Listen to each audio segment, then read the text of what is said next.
Hi everyone, please subscribe to my channel. Blood Immortal Venerable. See playlist for other chapters and novels. I do not translate the novels. Credits goes to original translator and author of the novel. I only make it as an audiobook so it would be easier to just listen while doing other things. Credits goes to the author of the novel. I convert stories to audiobook for mental health, for multitasking purpose, for accessibility and time saving. Listening to audiobook is also beneficial for people who have disability. It improves our listening skills and improve our English comprehension, vocabulary and other things. So, thank you for listening. Thank you and thank you very much for your support. Chapter 11:21. Fight for the chance of survival. The walls of the abyss were smooth and there was nothing to cling on to. Previously, martial artists had tried to shatter the walls of the abyss. They had first wanted to make a big hole in the wall, but it was not long before they realized that all attempts would be futile. A faint enchanted barrier was present on the walls of the abyss. The enchanted barrier was not so conspicuous, but with the level of strength of this group of warriors, it was impossible for them to shatter it. However, Freya did not want to cling to the wall. Instead, she moved to make her body as close to the wall as possible, maintaining a distance of about a foot from it. When several enormous blades appeared from below again, she slapped the wall with the palm of her hand. By taking advantage of the counterforce, she was able to control her position in the abyss and dodge the huge blades. Zen's eyes twinkled when he saw Freya's movements. The warriors had fallen from above but were unable to fly. It was indeed difficult for them to evade the huge blades. If they did not dodge them in time, the blades would cut them off. Freya's method proved to be helpful. Those who were willing to stay in the abyss were those with strong willpower. Facing the cold glint of the enormous blades, everyone was a little scared, but they clenched their teeth with determination and persevered. Seeing how Freya avoided the blades, they all followed suit, adjusted their positions, and approached the walls of the abyss. In the abyss, the scene was such that the warriors clung firmly to the wall and each time a batch of blades appeared, they hit the wall. Some warriors stomped on the wall with their legs, while some martial artists only used their hands to hit it. In this way, they managed to survive the marathon of blades that came at them. However, as they descended farther down, the number of blades increased. At the start, only 2 or 3 giant blades appeared deep into the abyss. Later, there were 7, 8, or even 10 blades entangled together, leaving everyone with less and less space to pass through. PFF'd. Zen reached out to tap the wall of the abyss and his body drifted 20 to 30 feet horizontally. His goal was to move to the position above the chasm in the middle, between the blades, which was about 5 to 6 feet wide. Zen could then easily pass through the gap and avoid getting pierced by the blades. But just as Zen adjusted his position and was about to rush toward the gap, he heard a loud, deafening sound. It was from an ogre who had hit the wall of the abyss. The counterforce made him move straight for the gap in the middle, like a huge elephant. Zen and the ogre martial artist were at the same height. If they continued to fight for the chance of survival by going through the gap, one of them would definitely be pushed out. However, the problem was that Zen was the first one to make the move. He had not used much force when he hit the wall. If he had done so, he would have likely crashed into the other side of the abyss. He saved his strength in order to make his body fit into the gap. But the ogre martial artist thought differently and had acted later than Zen. He had perhaps seen Zen try to fly toward the gap, so he immediately smashed his fists against the wall, his entire body like a small mountain as he charged at Zen. The many martial artists also adjusted their positions, trying to go through the gaps formed by the intricately placed blades below. After they did so, they would not have to move to automatically fall into the gaps. Their gazes shifted to Zen when they heard the loud sound. Zen, be careful. Freya, who was below, saw this scene and was shocked. You, get out of my way. The ogre martial artist sneered. As he shifted his body, he hit Zen with his shoulders. The ogre was at the spirit supreme realm and was as tall and sturdy as a mountain. Moreover, he had an armor with a golden skeleton resting on his shoulder. If Zen were to be hit by the shoulder armor, his entire body would be smashed into pieces, even without the densely packed blades below. The other warriors looked at Zen with pity on their faces. To be targeted by an ogre martial artist in this abyss, this Zen was truly unfortunate. The ogre warrior was one of the top talents in a 10th grade sacred place. In addition, his cultivation was at the spirit supreme realm, which was 1 realm higher than Zen's. The rest of the warriors were sympathetic toward Zen and could imagine what would happen to him in this encounter. Meanwhile, outside the underground palace, the Saint Lord of the ogre race abruptly frowned and could not help but curse, "What an idiot of that Awise." Although the Saint Lords couldn't enter the endless abyss, they could clearly see every single movement within. The Saint Lord of the Ogres had tested Zen's strength and was deeply impressed by it. He had used the power in his fingers to attack Zen 2 consecutive times but failed to make him yield. He understood Zen's potential well by now. In strength alone, even the average warriors of the Spirit Supreme realm were far from being his match, let alone anyone at the Soul Sea realm. In fact, the martial artists from the 3 10th grade sacred places were present when the Ogre Saint Lord battled Zen. Awais had also witnessed the event. However, ogre warriors were always arrogant and reckless in nature. Perhaps Zen had been too conspicuous in his performance, which was why the ogre warrior intentionally targeted him. The Ogre Saint Lord regretted that he had not reminded his warriors to be careful of Zen's strength. He knew the personality of these ogres of the sacred place, but he never expected Awais to look for trouble by attacking Zen. If he had predicted this earlier, he would have warned each and every warrior of his before they entered the underground palace. He worried that Awais would provoke and seal his own fate. At this time, Zen was already above the gap. Facing Awais, his eyes narrowed. He found another gap and his eyebrows scrunched together as a giant force gathered within his body. At this moment, Awais tilted his body and aimed the skeleton on his shoulder at Zen to hit him violently. Boom! Even though it was just a physical collision, the explosive sound was as loud as thunder. The moment Awais crashed into Zen, the ogre's eyes widened as he stared blankly at the golden skeleton which suddenly shattered with a loud sound. It was a second-rank divine weapon. He had even used the armor to put a 12th grade beast to death. How could it be smashed to pieces by a human kid?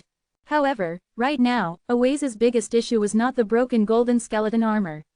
Just now, when he and Zen collided, the two of them were pushed away by the impact of the collision. At this time, everyone, including Zen and Awais, were descending rapidly and were incredibly close to the giant blades. Because of this collision, the two of them were distanced from the gap between the blades. Awais wanted to shift, but it was too late to find another gap. Looking at the blades that exuded rays of cold light from below him, a look of despair covered his face. Before he could sense his impending doom, he instantly activated the purple light dot, hoping that he could use the divine texture to return to the entrance of the underground palace before he was cut to pieces by the blades. As for Zen, he had calculated the amount of impact force he would take on before colliding with Awais. He and Awais were like two clashing marbles, and the instant Zen was pushed back, his body flew in another direction. In that space was another ogre martial artist. This particular ogre martial artist had already adjusted his position and thought that all he needed to do now was to wait to fall into the gap below without any worries. He would then pass through the layer of blades. Seeing Zen fly over, the ogre martial artist was stunned and shouted, You dare to touch me." Bang! However, the problem was not that Zen dared to do so. Even Zen himself was unable to control his movements. He directly collided into the ogre martial artist and sent him flying back, but Zen's own body firmly stopped above the gap. Suddenly, the enormous blades formed a fatal net, closing in on the crowd. Except for Awais and the other ogre martial artist who had just been sent flying by Zen, the warriors dropped into the openings of the net, namely the cracks between the blades, and safely passed through. Awais's body fell straight onto the blades. At the instant before his body was about to be cut by the blades, the purple light wrapped around him and flew upward. Chapter 1122, Windy Tunnels. All of this happened in a span of just 3 seconds. Awais had activated the divine texture when he had knocked into those blades, causing his body to become engulfed in the purple light as he came to a standstill. And then, the purple light tugged at him forcefully and pulled him out of the blades. He would have been sliced into pieces if he had been any slower. But he was already heavily wounded, his body having been riddled with several terrifying bruises and cuts. And now that he had used the divine texture, there was no chance for him to return to the endless abyss for a second time. Since Awais was one of the top geniuses of the sacred place of the ogres, this showdown had resulted in a burning resentment towards Zen. As he was pulled back by the purple light, he roared at Zen who was down in the abyss, "You brat. Even if you can survive the abyss, I can guarantee that you won't be able to leave the dark world alive." The other ogre warrior wasn't as lucky as Awais. He hadn't expected Zen to crash this suddenly into him. Having been caught off guard, he hadn't had the time to even react before two intersecting blades cut through his body into pieces. Nobody would blame Zen for this warrior's death, though. They all knew that Awais had caused it. The tragic end of the two ogre warriors caused everyone to look at Zen in what could only be a mix of caution and trepidation. Zen had been ambushed by Awais, but had reacted quite quickly, leaving him unharmed. He had also managed to take revenge and wound two ogre warriors. He was undoubtedly an opponent that couldn't be trifled with, whether in terms of intelligence or strength. What made this even more incredible was that he was only at the early stage of the Soul Sea realm. Seeing how the two ogre warriors had found themselves in such a miserable situation, most of the warriors now refrained from competing with each other. If one of them tried to struggle with another for a gap between the blades like Awais had done, they would most likely end up in pieces. The blades finally disappeared after about an hour. Just as everyone began getting curious about the next trap, someone suddenly shouted, "Look! There's a platform down there." There had been nothing for them to cling on to ever since they had entered the underground palace and started falling into the abyss. But the appearance of the platform had immediately attracted everyone's attention. "Let's go there," a demon knight woman ordered, her golden hair swishing with her every gesture. The other warriors of the demon knight race quickly adjusted their positions and slowly approached the platform that protruded from the wall of the abyss. The demon knight warriors had performed their best during this exploration of the underground palace. While some warriors of other races had been killed or wounded when they had passed through the Blade Mountain trap, not a single one of the demon knight warriors had been injured. "Let's head over as well," Zen said to his companions. Freya nodded, and then, the warriors from the human and the ogre sacred places also moved towards the platform. Click. The first to reach the platform was the blonde demon knight woman. Even though she had fallen towards the platform at a great speed, she hadn't made too much noise. Her strength was coordinated and she had evenly distributed her power between her feet, legs, and waist. All other members of the demon knight race followed her actions. The human warriors, on the other hand, each used a different method to land safely. Freya crossed her hands, streams of cold air gathering in square blocks of ice under her feet. These blocks shattered into pieces as she fell onto the platform because of the great momentum. But with them as a buffer, Freya arrived at the platform steadily. The thought of using any skills didn't even cross the minds of the ogre warriors. They relied entirely on their powerful bodies to crash onto the platform. Boom, boom, boom, they crashed down one after another like meteors, causing the entire platform to shake. Some warriors were worried that these casual participants might break down the platform.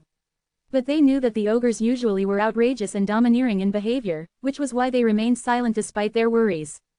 The moment Zen landed on the platform, his gaze roamed around it. At the end of the platform was a cave. "This cave," Zen muttered, before deciding to ask his companions about it.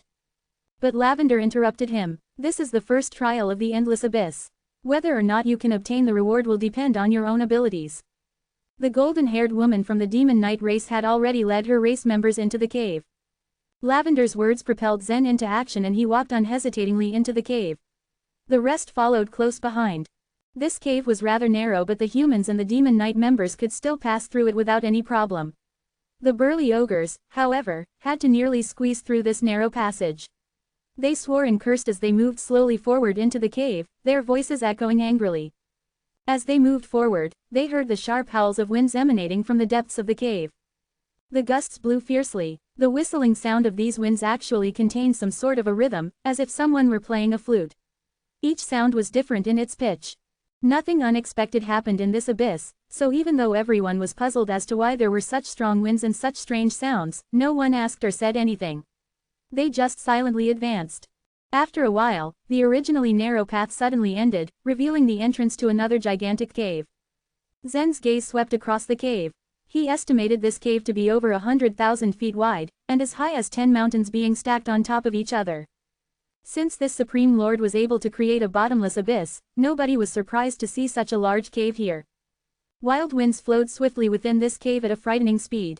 The wind blades needed certain conditions to be fulfilled in order to be created, which was why there were no wind blades from these gales. For example, wind blades of different shapes and sizes could be created by living beings when they deliberately used the wind law, or when violent gales collided with each other. But the winds here were moving in some kind of a pattern. They were fierce and contained a shocking power of the wind law, but they didn't form any wind blades under some kind of artificial arrangement. "Look, what's that? There seems to be a rebirth vine on the other side of the cave." "It's really a rebirth vine. Hey, didn't you see that? There is a cluster of flowery fire grass on top of that stone pillar." Many warriors exclaimed in surprise. Every demon knight member, human, and ogre stared around the cave, their eyes wide as they took in the rare treasures and resources that filled this cave. These treasures were precious, even to a 10th grade sacred place. "How can we get there? Can we fly over to the other side?" Someone asked. Since they were not within the endless abyss, some of them tried to float to the sky but quickly discovered that they still couldn't fly. How can we get our hands on those treasures if we can't fly? A warrior complained. The blonde woman from the demon knight race glanced around again and said, "Over there." Everyone followed her gaze and found that there was a row of naturally formed stone platforms on this side of the cave. They could see the whole row of platforms from where they were standing. There were a total of over 100 stone platforms, and at the bottom of each platform was a circular windy tunnel. The tunnels were an explanation to the melodious wind they had encountered.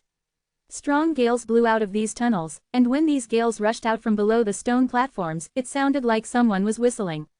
The different sizes of these platforms resulted in different pitches of the sounds, making it sound like someone was playing a flute. The blonde woman jumped onto a stone platform and bent to observe the windy tunnel below. After a while, she turned to the others and said, "It looks like every windy tunnel has a different route. You were right. If we enter different windy tunnels, we will arrive at different positions on the other side and obtain different treasures." Someone said, and many other warriors agreed with this. Suddenly, a human warrior pointed to the top of the cave and shouted excitedly, "Look! What's that at the top of the cave?" Chapter 11:23. A Seed of the World Tree. At the top of the giant cave, there was a small crack. And there was a Sarah grass vine tumbling out from that crack.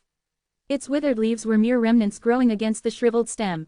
There was nothing special about this dried vine itself, but there was an extraordinary tree seed hanging on its tail.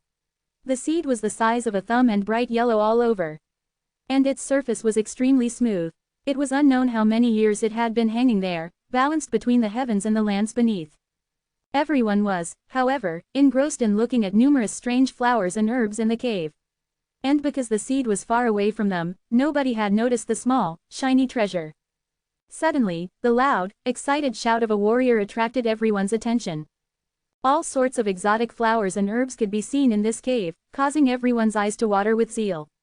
Apart from Zen and Lincoln, most of the other warriors were from the 3 10th grade sacred places of the Dark World. The resources in the Dark World were scarce, so they didn't see as many rare treasures as the warriors from the 13 palaces did. Every rare flower and herb in this cave could give them each a great advantage. And when they saw the seed, desire burned strongly in their eyes. However, the 3 Saint Lords at the entrance of the underground palace frowned deeply when they also noticed the seed. "If I'm right, it's a seed of the World Tree." The eyes of the Saint Lord from the ogre race were tainted with a trace of greed. He desired the seed as soon as he saw it. The Saint Lord from the Magnolia's sacred place shook his head slightly, and said in a regretful tone, "Our cultivation has broken through the Spirit Supreme realm, and our inner worlds have already solidified. A rare treasure like the World Tree seed is useless to us." The Saint Lord of the Demon Knight looked unperturbed and calmly said, "They are lucky to find a seed of the World Tree, but it's hard to tell whether they could reach it. As far as I know, the World Tree seed has been hanging above the cave for countless years. The underground palace has been opened several times, but nobody has ever come close to claiming that seed. The underground palace had been opened 6 times before. The most recent time was when Lavender, the queen of the Demon Knight, had entered here. The World Tree seed was one of the rarest treasures in the universe, and she had not been able to obtain it last time. At that time, Lavender's cultivation base had not been as strong as now. Although she had already been the queen back then, she had not been able to obtain the seed, even with the Demon Knight's elites to help her. It was a bit unrealistic for these young men to hope to obtain it. So for the Saint Lord of the Demon Knight, the seed was still nothing more than a shiny bauble in the end, although the World Tree seed was an attractive pursuit for most. The 3 Saint Lords were silent once more, as they waited to see what would happen next.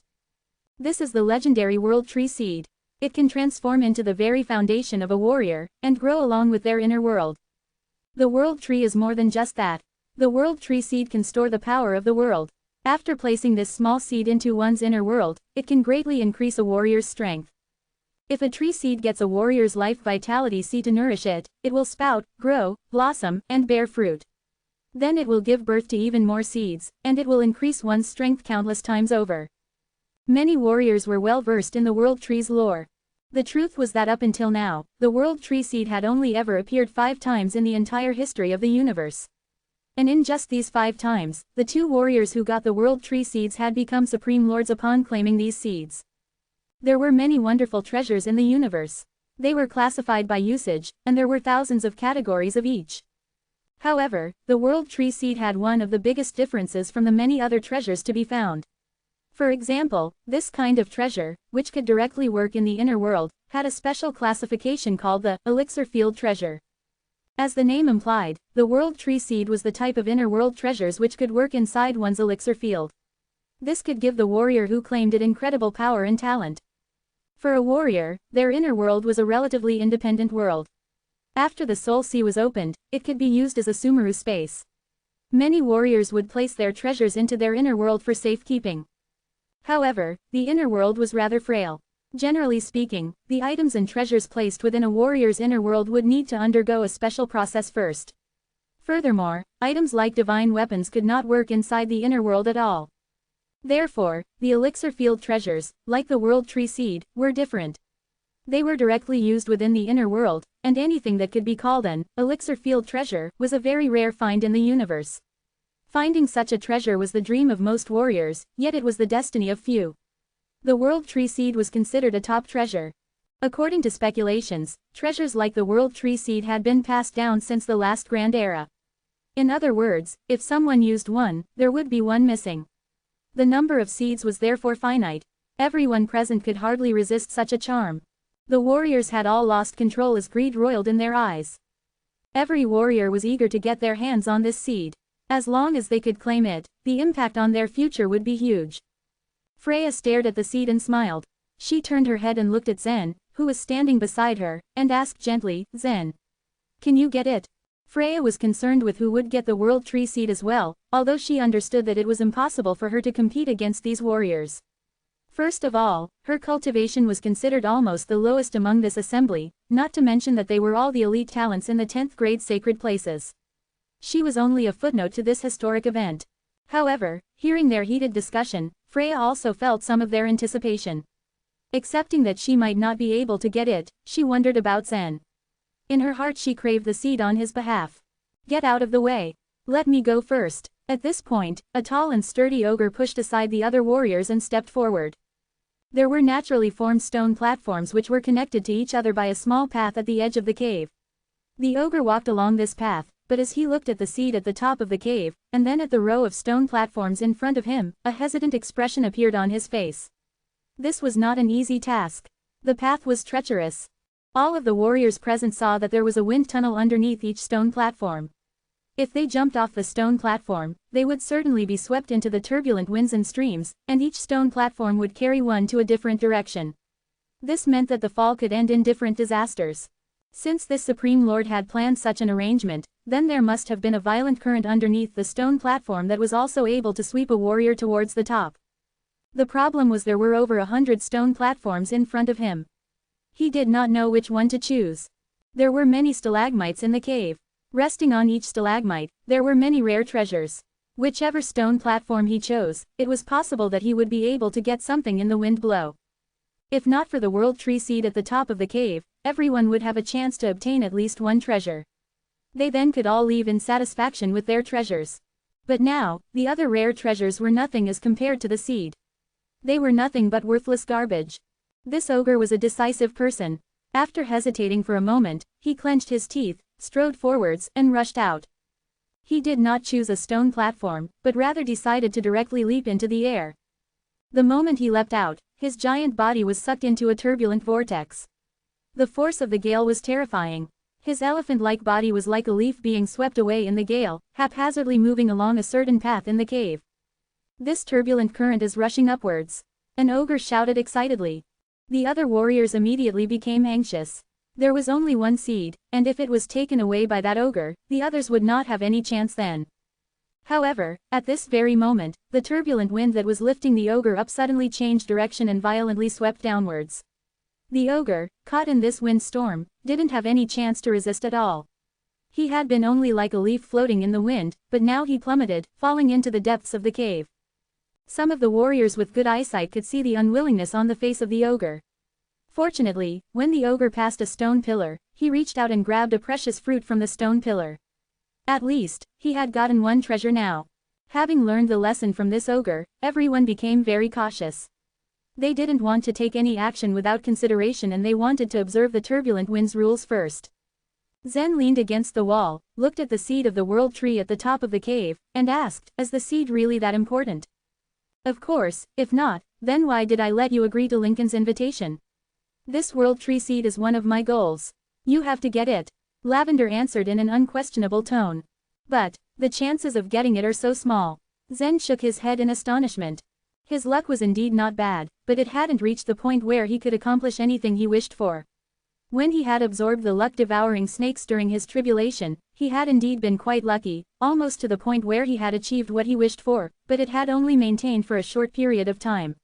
If he had absorbed a few more luck-devouring snakes already, he would have been confident that he could obtain the world tree seed. Your chances are small, but I have a plan, Lavender said with a faint smile. Chapter 11:25, A Conflict. Even though Freya had already ascended to the upper world, she wasn't exactly an ambitious person. She didn't even recognize the rare, invaluable treasures found within the cave. She learned from the discussions of others that the tiny world tree seed at the top of the cave was an extraordinary object. However, she did not target this tree seed, but instead focused on the side of the cave, where there was an ice lotus emitting a cold aura. She mainly cultivated the ice law. This ice lotus would be useful to her, but she wasn't sure if she could do it. After all, not all martial artists that had entered the wind tunnels would be able to obtain what they wanted. Some of them came out empty-handed. Seeing Freya's expression, Zen smiled and encouraged her, try your best. You can do it. Zen couldn't help her much after all. Freya nodded at this. She felt encouraged and was feeling a bit more confident now. Thank you, I'll try my best. She stretched out her arms, releasing a stream of cold air. Her entire body was like a kite as she flew along the wind tunnel. Perhaps it was because she was a little flustered.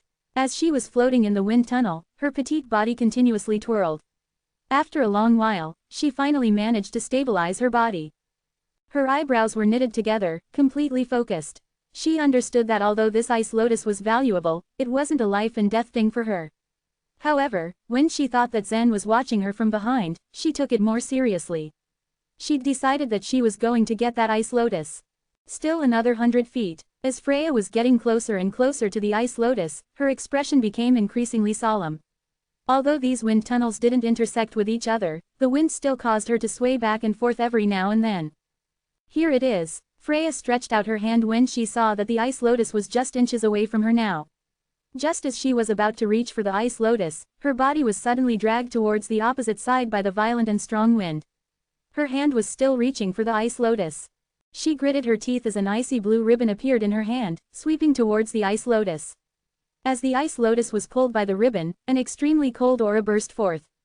Freya's face brightened as she finally got the ice lotus.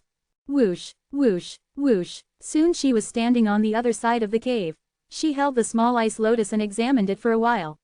There were 7 seeds in the ice lotus which was naturally formed from the ice law. Just swallowing these lotus seeds would do wonders for her. She gazed at the lotus in her hands before raising her head to smile at Zen who was standing opposite of her.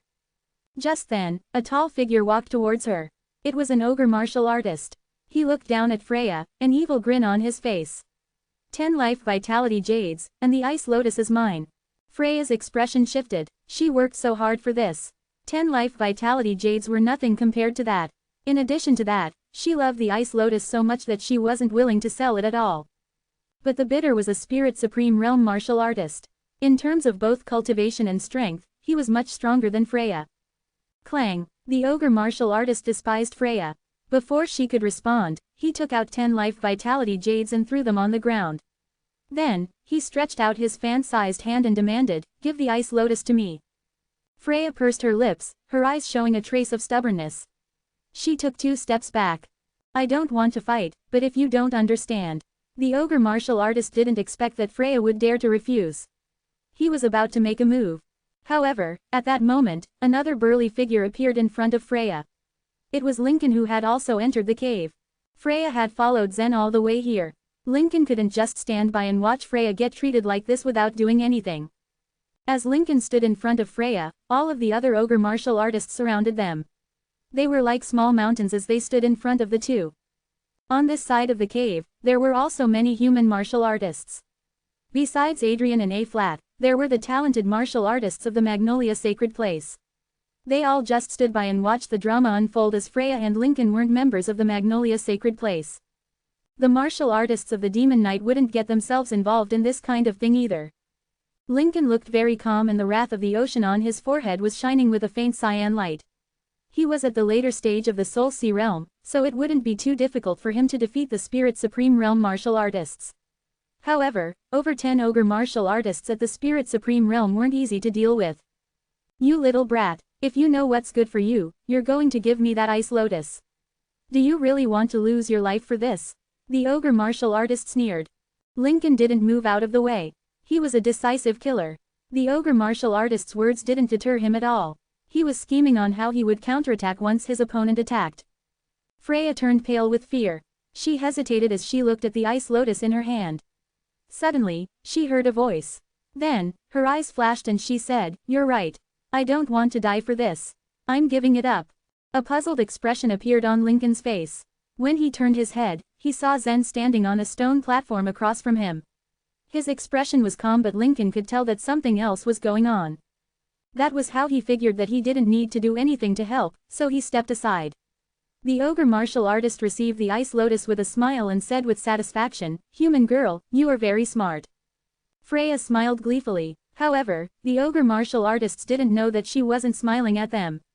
She was smiling because she heard Zen say, "Give the ice lotus to them. I'll deal with them later." Zen was standing on the stone platform, the expression in his eyes as calm as water. The ogre martial artists always had no idea what Zen was planning. He wasn't planning on doing anything right away, so he asked Freya to stand by for a while. Now, his target was the World Tree Seed. Following Lavender's directions, Zen chose the 72nd stone platform. The wind tunnel underneath it was relatively remote. Zen had observed that no martial artist had chosen this wind tunnel until now. The reason was simple. When the Demon Knight Blonde had her test here using the scented mist, the wind in the tunnel flew downwards to the bottom of the cave. Everyone's goal was to go up, so no one would choose to go down such a wind tunnel. However, since Lavender had asked him to choose this tunnel, he had no choice but to follow. Inside the cave, there were only 2 or 3 martial artists that didn't follow the wind to the other side. But by now, Zen had gotten everyone's attention. He seems to have chosen the most unreliable tunnel. It's useless. Some people like to think outside of the box, but the wind in that tunnel goes down all the way. He doesn't even have the slightest chance. Yeah, I think so too. They discussed amongst themselves as they watched Zen. When Zen had finished preparing, he took a step on the stone platform and his entire body merged with the fierce wind that was blowing out from the tunnel. Whir. Zen flew down against the wind. His body kept descending at an angle of 90 degrees. However, after he descended for over 200 feet, he maintained a certain angle and slowly moved upward. With the fast speed of the wind, Zen was able to hover to the right of the cave in less than 3 seconds. To the left, Lavender's cold and brisk voice came through. Upon hearing this, Zen quickly hit the stalagmite on the left, and then he charged out of the tunnel and went around to another one. Chapter 11:26, Getting the Tree Seed. Each wind tunnel had a different trajectory, but the final destination for all would be on the other side of the cave. Zen wasn't the first warrior to change the wind tunnel. For example, Lincoln and some other warriors had also changed the wind tunnel several times. However, Zen's change in direction this time was completely incomprehensible to the other warriors. They believed that he had gone completely off course. Whether it was Lincoln or the other warriors, they were all rushing upward. Their goal was clear, since their only goal was the seed of the World Tree. This time, Zen had switched from one wind tunnel to another, but his position was getting lower and lower. Now, switch again, Lavender's voice came again, as a series of sharp-barked commands. With a stomp of his feet on a towering stone pillar, Zen broke away from the wind tunnel and once again changed his path. It was a combination of Zen's physical prowess and Lavender's dynamic directing. Right, now, to the left. With the crispness of Lavender's series of orders, Zen had almost completed a dazzling acrobatics performance.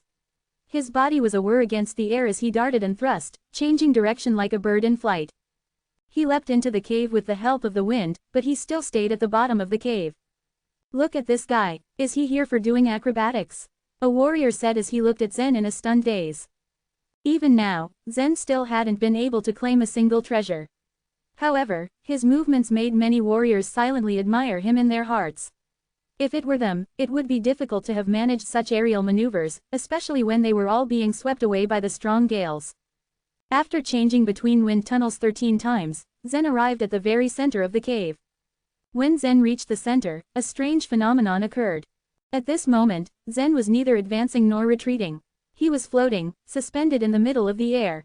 And around him, there seemed to be a slowly rising current of air that wrapped around his entire body, and made him float ethereally towards the seat of the world tree at the top of the cave.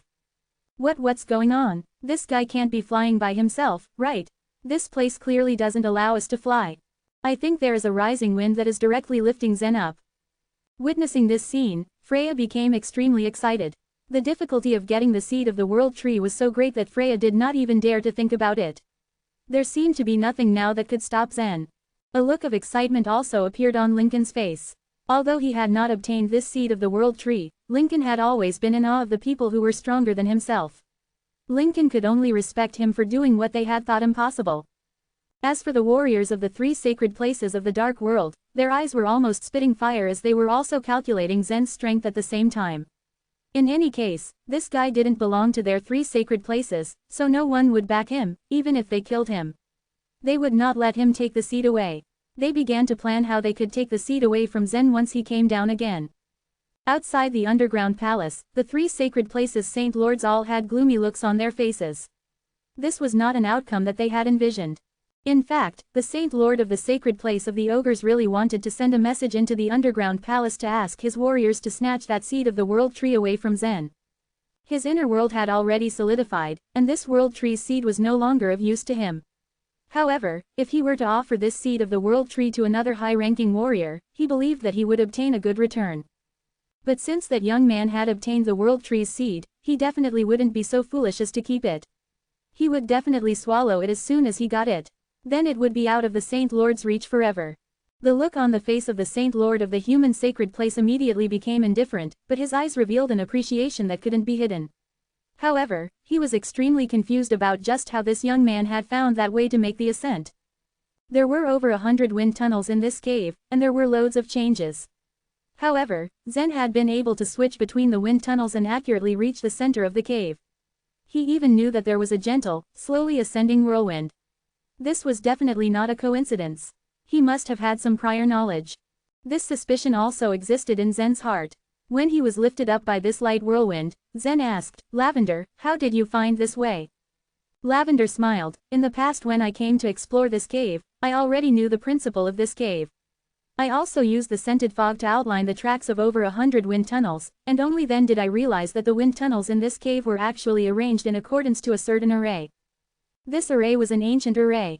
When Lavender had brought a group of clansmen into the underground palace, there was naturally someone who had recognized this array. It had soon become apparent that one had to enter the heart of this array if they wanted to obtain the seed of the world tree. However, even though Lavender had understood the wind array, she hadn't been proficient in it back then. Although she had seen through the flaw in the wind array, a single speculative error had made her float to the opposite side of the cave. The chance to gain the ultimate treasure was lost then. Lavender had regretted it because she didn't get this world tree's seed. After leaving the underground palace, she had learned more about this array. Even though it was not long ago, Lavender had learned the lessons from her past, and with Zen's precise coordination, it was easy for him to pass. Soon, Zen arrived at the top of the cave, where the world tree's seed was hanging from the vine. Under the envious gazes of the crowd, Zen reached out his hand and grabbed the seed of the world tree. With a light tug, the withered vine broke apart and the seed finally landed in Zen's hand. He smiled in jubilation as he grasped the priceless treasure. As the seed nestled on the palm of his hand, Zen examined it closer. The seed was extremely smooth, like a pebble that had been washed by water. He studied it closer but didn't notice anything special. It seemed like any other seed to the uninitiated eye. He asked, "Can I just directly devour this seed of the world tree?" Lavender nodded. "After you swallow it, you have to draw it into your cinnabar field.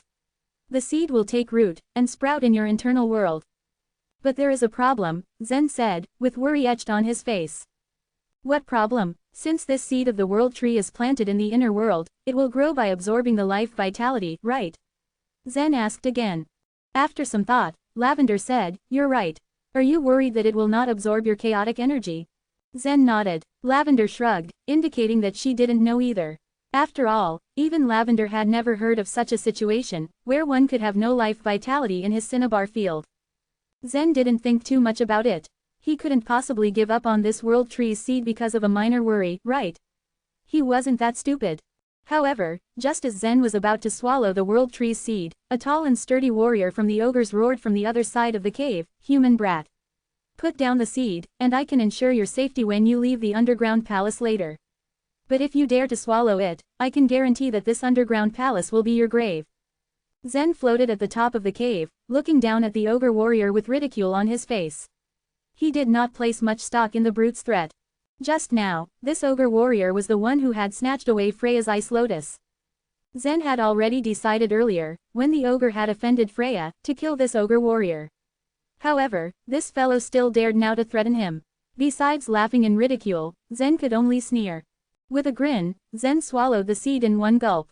Then, he drew out a beam of the chaotic energy from his cinnabar field, which allowed him to hook this seed down into his internal world.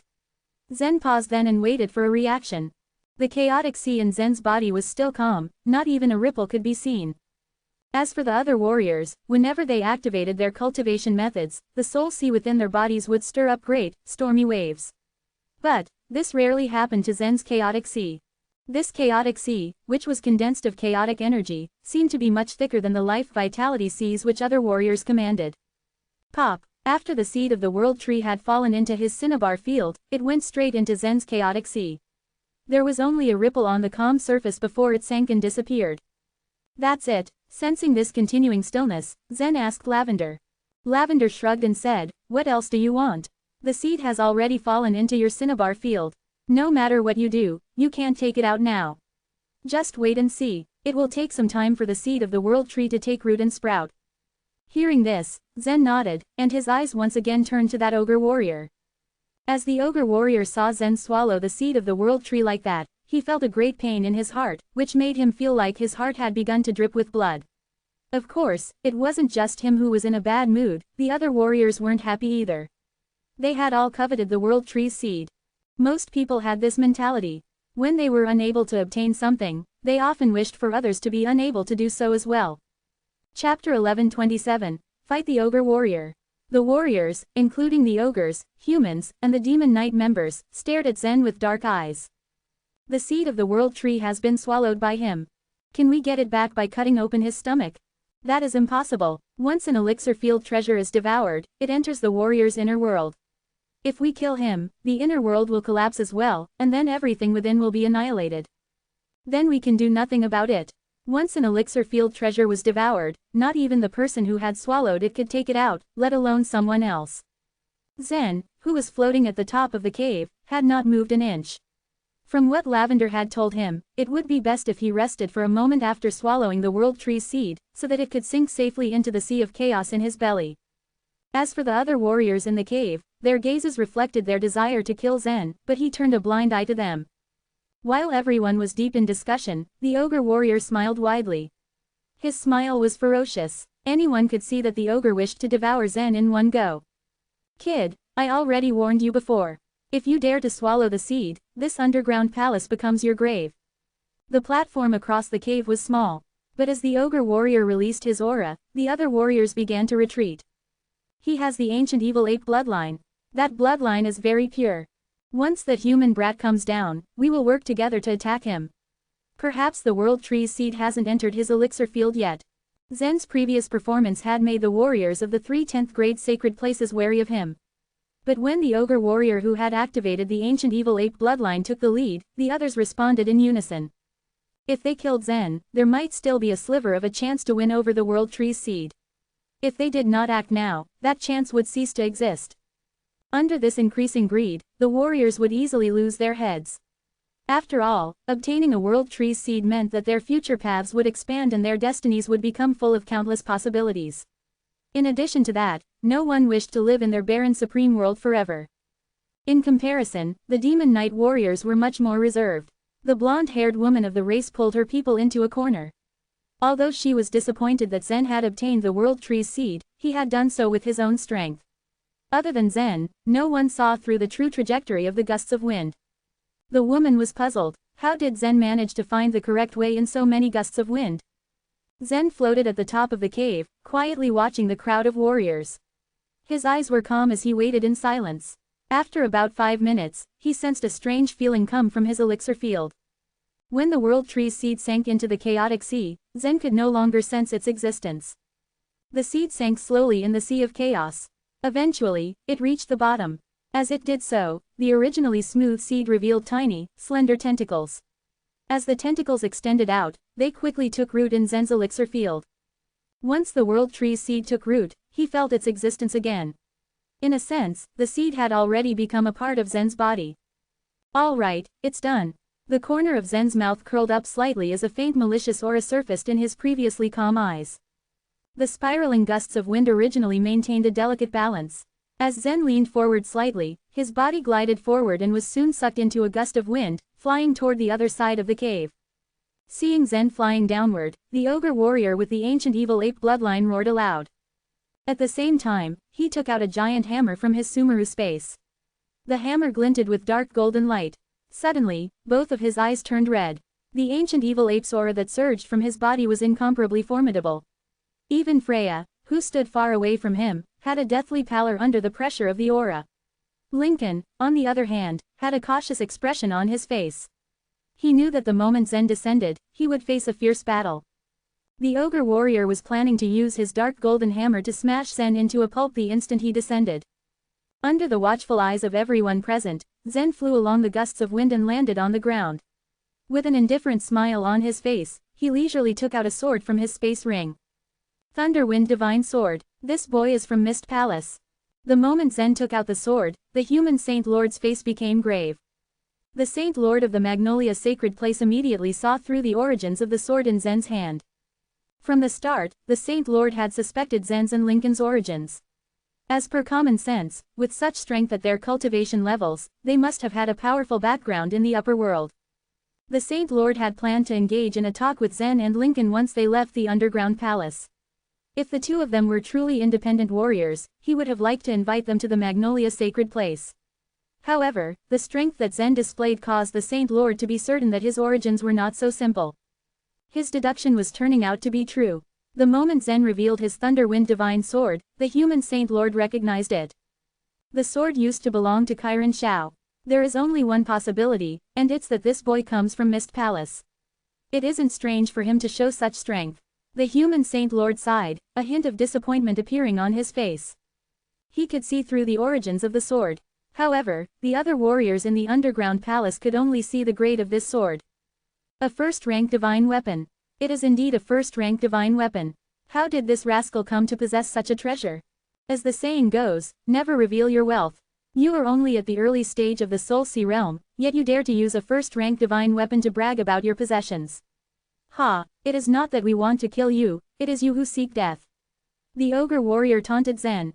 The rest of them had been waiting for the ogre warrior to make his move, so they could follow after him. When they saw the Thunderwind Divine Sword, the greed in their eyes strengthened. The Dark World was much inferior to other supreme worlds in terms of resources. These warriors were young talents of various sacred places. The resources they had access to were far inferior to those that the warriors of the 13 palaces possessed. For the warriors of the 13 palaces, this first-rank divine weapon was of course extraordinary, but to the Dark World warriors, it was a fantasy coming true. It was much like the World Tree's seed that Zen had swallowed. The moment Zen took out his sword, he flew over at a fast speed.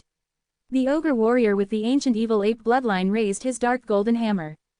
An earthen yellow light gathered on the giant hammer, causing the ogre warrior's aura to become several times more intense. Once again, he roared loudly, "Earth, go berserk! Tear apart the sky!" Normally, most ogre warriors focused on refining their bodies. This particular ogre warrior's body was not inferior to those of the ogre body refiners, and he also specialized in the earth law. With the two different kinds of cultivating systems, the power of his hammer strike was much more forceful. As the other warriors witnessed the ogre warrior's full attack, they could not help but widen their eyes. The hammer strike could smash Zen and his sword into a pulp. Although Zen's sword was a first-rank divine weapon, the sword blade itself was not too thick. It could easily be bent or broken. Freya looked at Zen, her heart racing with worry. However, when she saw the smile on his face, an inexplicable confidence rose in her heart.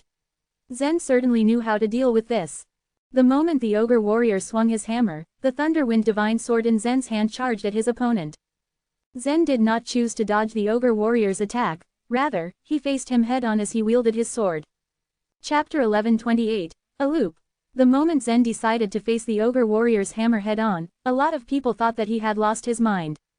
Because essentially, in a situation such as this one, the odds of winning were completely against a Soul Sea Realm warrior. In the general run of things, when human warriors engaged in battle with ogres, they would opt to think of something else and would in no way face the enemies head-on. That being said, at this moment, a strand of cold light manifested on Zen's Thunderwind Divine Sword all of a sudden. And at the same time, an immeasurable amount of malicious aura began gushing out from his body. In just a few seconds, an unstable malicious aura spread out, effortlessly keeping the ancient evil ape's aura that the ogre warrior emitted in check. Not long after, everyone watched as Zen slashed his 5-foot-long sword down on the giant hammer. Boom! At the point of impact between the long sword and the giant hammer, the only thing the crowd could hear was a somewhat muffled sound. It was in no way clear whatsoever. The next scene they witnessed left everyone watching from the sidelines utterly dumbfounded.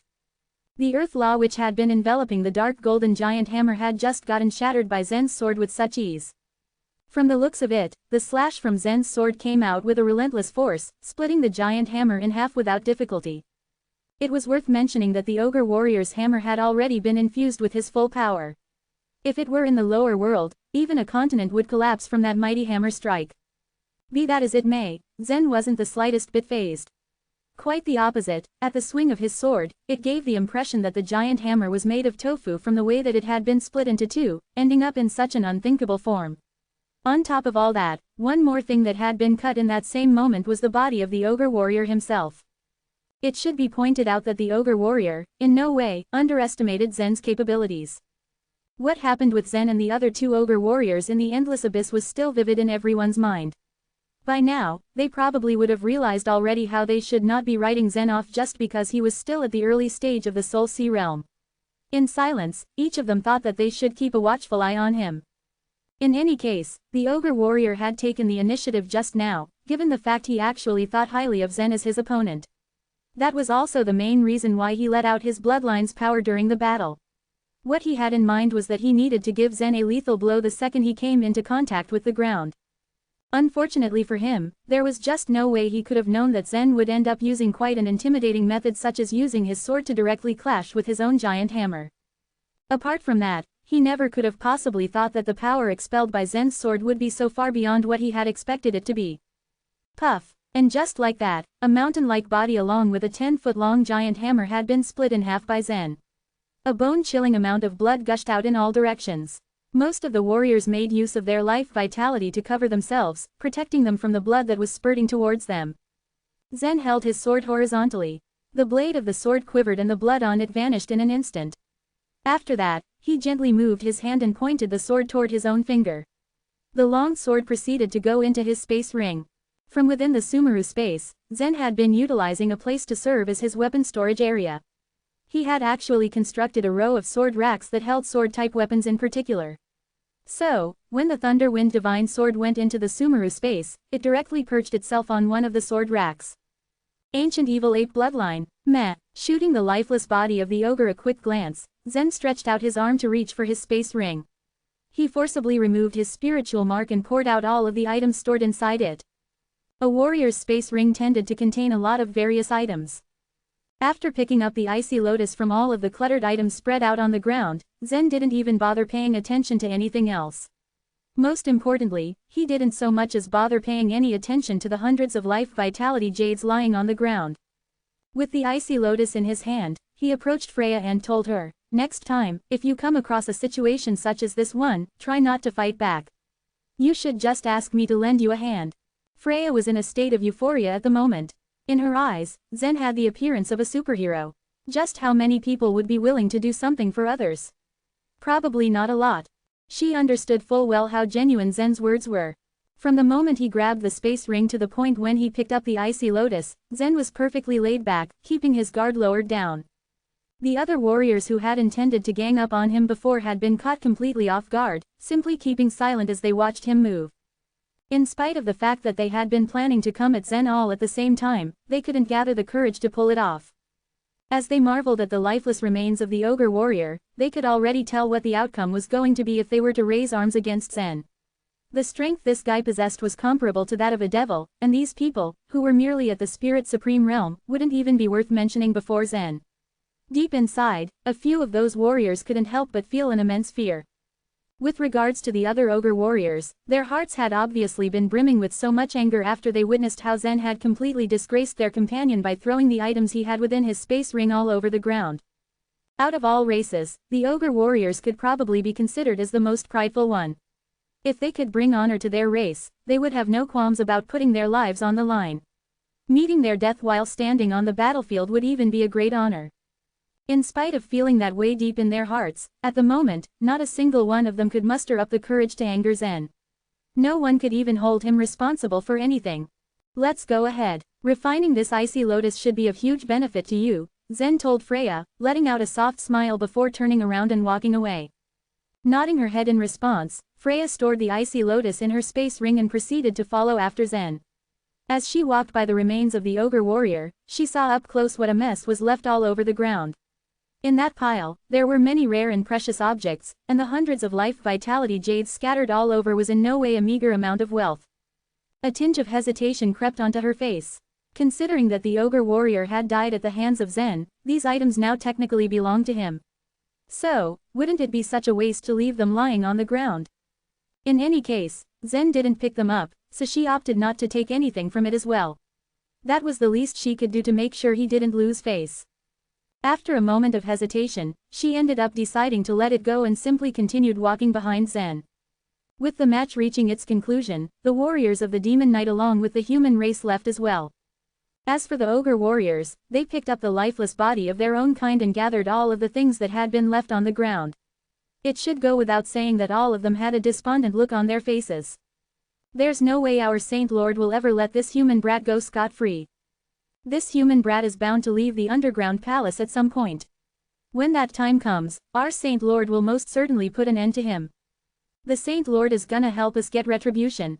When they were finally done picking up the remains, they also headed out as well.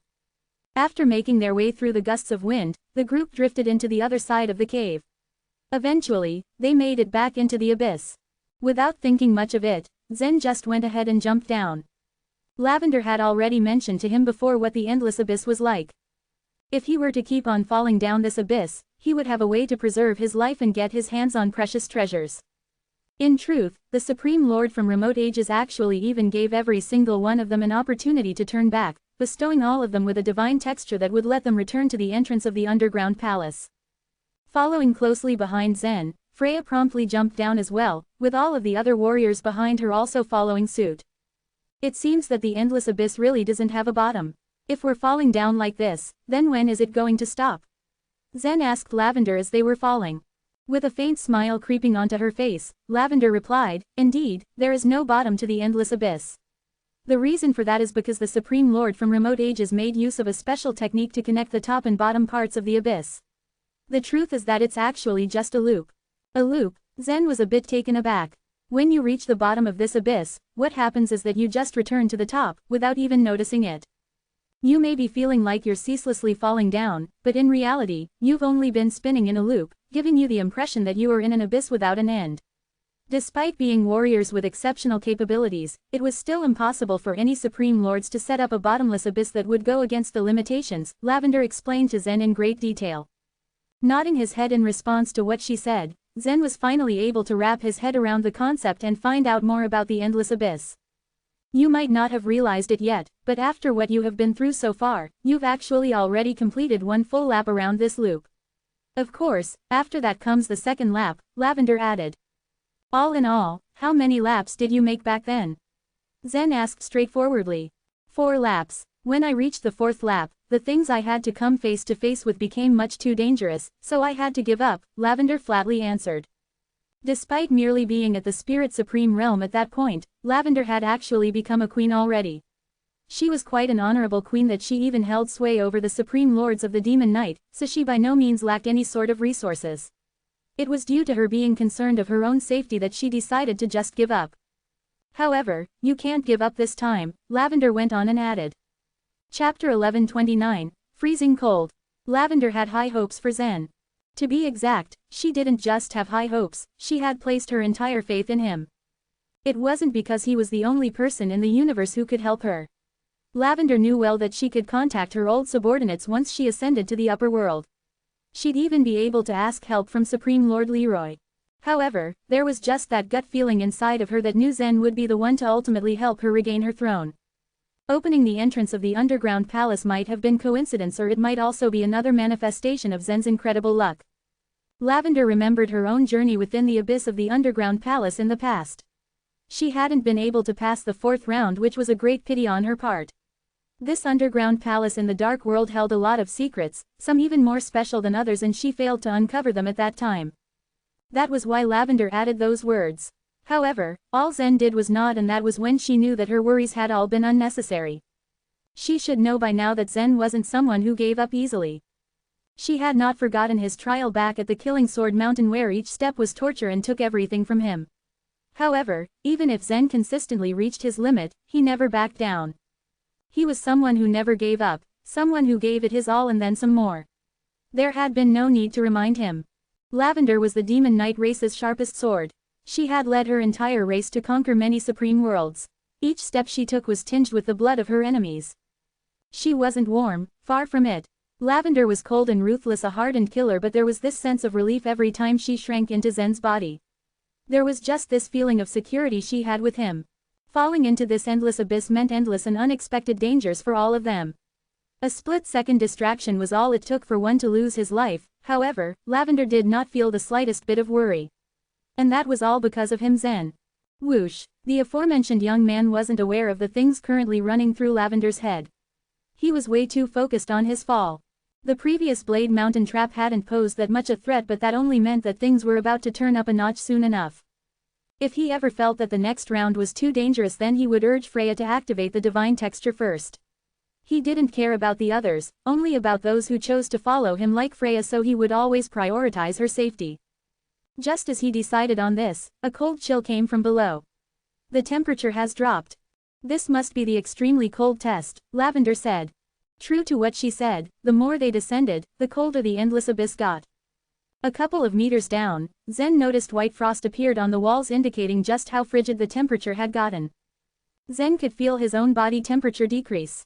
The temperature had now dropped to frighteningly low levels, and the freezing air that rushed past him felt like icicle claws scratching at his cheeks. Zen had no choice but to circulate his strength through his body, otherwise, his blood was sure to freeze. However, just as he initiated the circulation of his strength, he quickly realized that it wouldn't be enough to help him get through this icy test. How could he ever hope to pass it when even the air itself seemed to have frozen? Beams of milky white gas floated through the space, slowing everything down at an abnormal rate. First, it was the walls, then the air. Now even their speed had been affected by the freezing temperatures. The air right now was extremely buoyant, which made their descent slow down considerably. Bang! Not willing to die here in the cold, Zen quickly used his chaotic energy to summon a ring of flame around him. However, the effort was futile. As soon as the flames ignited, the white fog quickly wrapped around the fire and extinguished it instantly. This chilling air, Zen muttered, his teeth chattering from the cold. A single step had proven to be quite a challenging feat given his circumstances, and the same could be said for his companions. A few had tried to use protective life vitality to shield their body from the elements, however, temperatures this low would prove to be too much to handle. These warriors could only watch helplessly as their protective shields froze and cracked, exposing them to the unforgiving chill of the abyss. After cracking, the life vitality that formed the shields would have normally dissipated into the air. However, that wasn't what happened. The life vitality simply remained solid and slowly embedded itself onto the white, frosted walls of the abyss. Realizing that their life vitality was useless, many of the warriors copied what Zen did and tried to activate their fire law in the hopes of wrapping their bodies in the flames for warmth. Zen's flames, activated using chaotic energy, lasted only around 10 seconds. The other warriors' flames burned for less than that. They were now truly at a disadvantage. What could they do now? Passing through this area wasn't going to be easy. On the other hand, Freya seemed to be performing well. Perhaps it was because of her specialization with ice-attributed cultivation methods, she didn't seem to have too much trouble with this area. She appeared to be even more relaxed than Zen at that moment. However, although the temperature was terrifyingly low, it was not a deadly threat to the warriors. There were two ways that the warriors identified to get through this. First, they could stimulate their life vitality and let it circulate through their bodies. It would maintain the blood circulation in their veins and maintain a certain degree of heat in their internal organs. Second, they could use their life vitality to condense flames. The flames only lasted for a couple of seconds at a time, but it was enough to provide them a great deal of warmth. Since there were quite a number of them who were making this effort, they could share the flames together. This lasted for about an hour. By this time, even the Spirit Supreme Realm warriors were weak and pale. All of them looked like frozen zombies with their dark purple lips and sunken faces. A warrior could usually endure extreme environments, but this was a whole new level of extreme. Those who really couldn't take it had used the divine texture to return. The potential of finding great treasure was tempting, but temptation could only push one so far. Not many people were willing to risk their lives just for mere precious trinkets after all. For those that remained, they held on to the hope that they would soon pass through this area. However, just as they were thinking it was all going to be over, a diamond-shaped ice crystal with the size of a human suddenly appeared below them. Whoosh! The appearance of this huge diamond-shaped crystal caused Zen to feel as if his brain was about to freeze from the intense cold. His reaction time was much slower, and it was only when the crystal was around 50 to 60 feet away from him did Zen realize what was happening. He quickly twisted his body and dodged the oncoming projectile. He was lucky to have avoided it, as did Lincoln and Freya. However, a human warrior had been too slow. An ordinary ice crystal wasn't too dangerous. Even one that was the size of a mountain wouldn't pose that much harm to a hardened warrior. However, this was not an ordinary crystal. The moment it made contact with the unfortunate warrior's skin, the crystal immediately froze him and smashed his body into pieces from the sheer impact. Clang! It was a terrible sound, like a piece of shattering glass or porcelain. The sight horrified many. Zen, and most of the warriors in the abyss sported grave expressions on their faces upon realizing the gravity of danger their lives were currently in. Chapter 1130, Human Pyramid. The endless abyss in the underground palace seemed to be much easier to pass than those legendary dangerous places of similar renown in the upper world. This abyss was constructed by the Supreme Lord from remote ages through substantial effort. These warriors even saw this underground palace as a trial, where they could obtain golden opportunities and precious treasures. It was a means for testing themselves, and finding their measures. However, only now did they realize that they had seriously miscalculated. Anyone who was not careful in this abyss would immediately be killed. After the warrior was ripped into pieces, his broken limbs fell down above everyone's heads. As they descended relatively slower than those alive warriors, the warriors were constantly below the bloody shower which followed them. Another one. A fighter screamed with a note of fear in his voice. Just as the voice rang out, the crowd heard a whistling sound coming from below, heading straight for them. It grew in intensity as the noise drew near. However, Zen was on the left side of the abyss at this time, and the diamond-shaped ice crystal was only the size of a person. So it seemed that he would not get hit by the diamond-shaped ice crystal. There were dozens of warriors falling down in the abyss at the same time, and the diamond-shaped ice crystals were rising at a much faster speed. Even if they noticed the diamond-shaped ice crystals, it would not be easy to dodge them during their descent. There was little room for them to maneuver. Previously, as they were passing through the Blade Mountain trap, they had maintained a careful distance from the walls of the abyss. When several giant blades appeared, they would nimbly adjust their positions by pushing the abyss walls.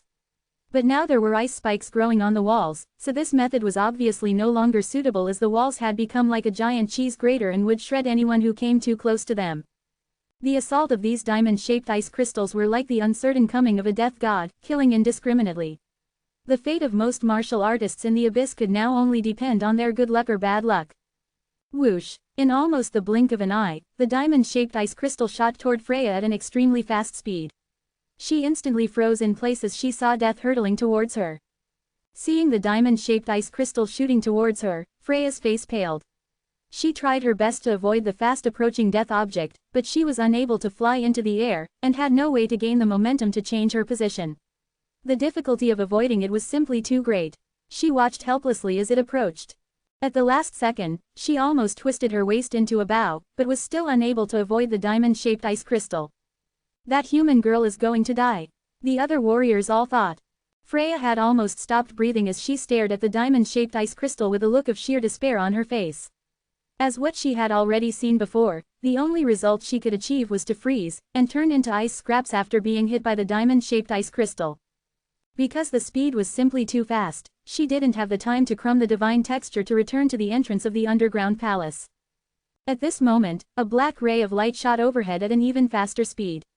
Before the diamond-shaped ice crystal struck Freya, the black ray of light had already struck the diamond-shaped ice crystal.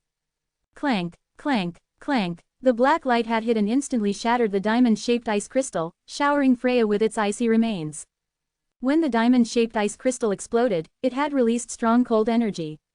After Freya passed through that layer of cold energy, her entire body was snow-white, as if she had been covered in a layer of frost. Icicles even hung from her clothes and hair. She subconsciously turned her head to look at Zen, who was holding onto a long bow. He fell backward in the air, with his chest facing upwards. The bow in his hand was still vibrating, as that black light had been the arrow that Zen had shot when she was in danger. Although she had been in despair just now, she had still clung to one belief for salvation.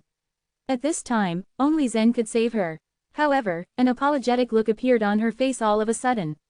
She felt ashamed of needing Zen's protection constantly in the underground palace. She hadn't wanted to cause trouble for Zen in the first place, but she'd been bothering him all the way up, since they'd entered the underground palace. So she felt so sorry now. As Zen saw the apologetic look in Freya's eyes, he only smiled, and with a flick of his finger, a red pill shot towards Freya. Zen had collected a lot of pills in his space ring. That was a heating pill, which was able to catalyze one's life vitality and emit a great amount of heat, although it was not a high-level pill. Freya practiced the cultivation method of the ice attribute, but the cold energy emitted from the diamond-shaped ice crystal had still been too much for her to take. Her body was shaking heavily from the chill, and she gratefully accepted the heating pill. Although the cold energy of this diamond-shaped ice crystal was terrifying and its speed was difficult to dodge, it was only an ice crystal after all. As long as one didn't come into contact with it, you could easily survive it by shattering it in advance. It was simply a matter of avoiding the ice, and remaining alert. Everyone had already gotten ready again for the approaching diamond-shaped ice crystals. Some of the human warriors pulled out a row of flying knives in their hands. As for the warriors of the demon knight, they all took out their bows. Shoop, shoop, accompanied by two whistling sounds, two more diamond-shaped ice crystals shot out from the bottom of the abyss. Their frigid shapes were quickly approaching. However, this time, just as the two diamond-shaped ice crystals appeared, two crisp sounds also rang out. A green light and a purple light shot towards the diamond-shaped ice crystals at the same time. The accuracy was unmistakable.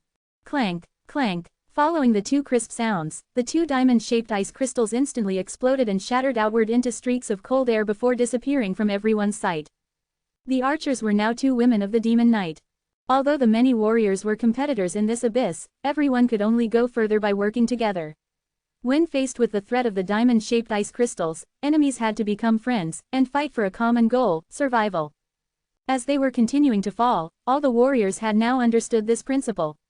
Facing those diamond-shaped ice crystals, they didn't hold back their strength anymore. Every one of the warriors was now accepting the responsibility for destroying the dangerous diamond-shaped ice crystals. Whenever the diamond-shaped ice crystals flew over, someone would always take the initiative to smash them into pieces.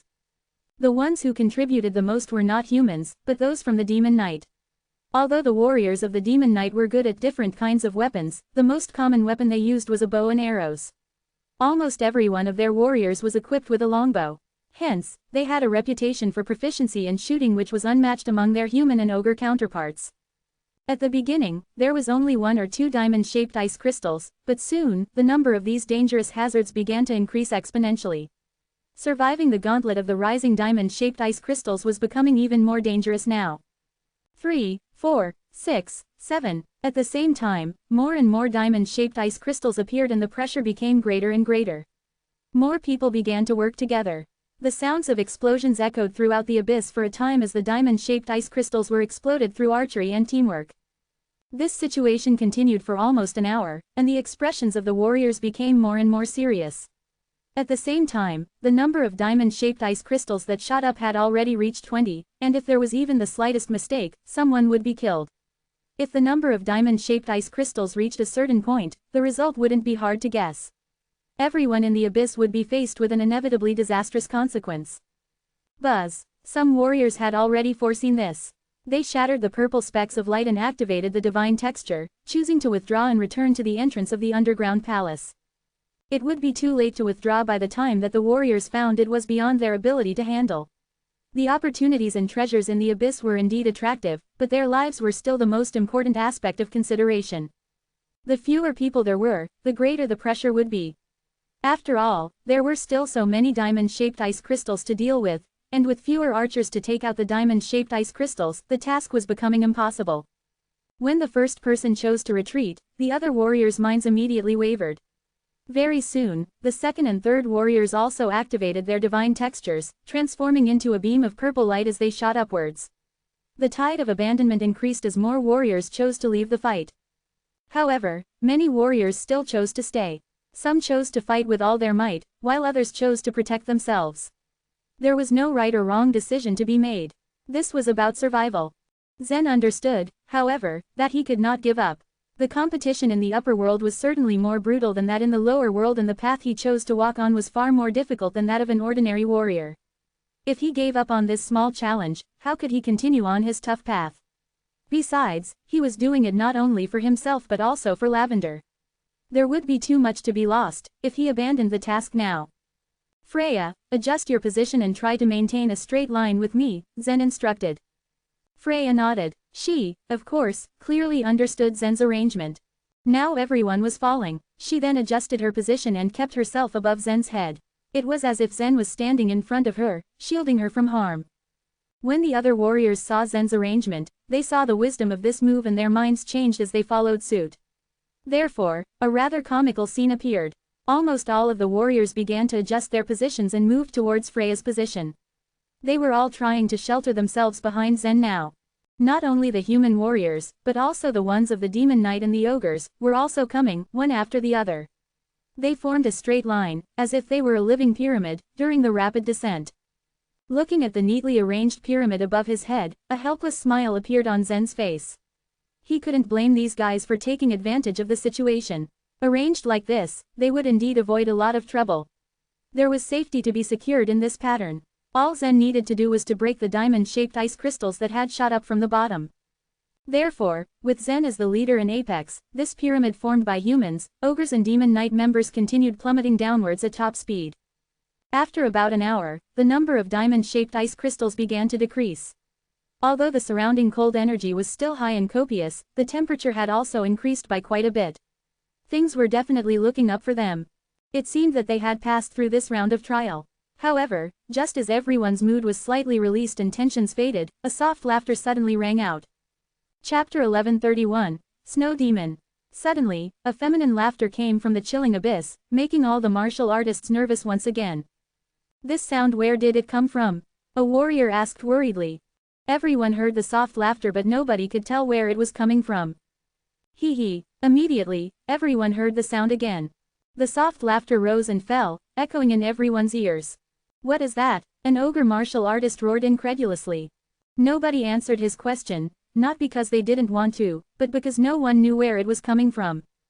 Zen's expression was wary, but he still asked in his mind, what is that?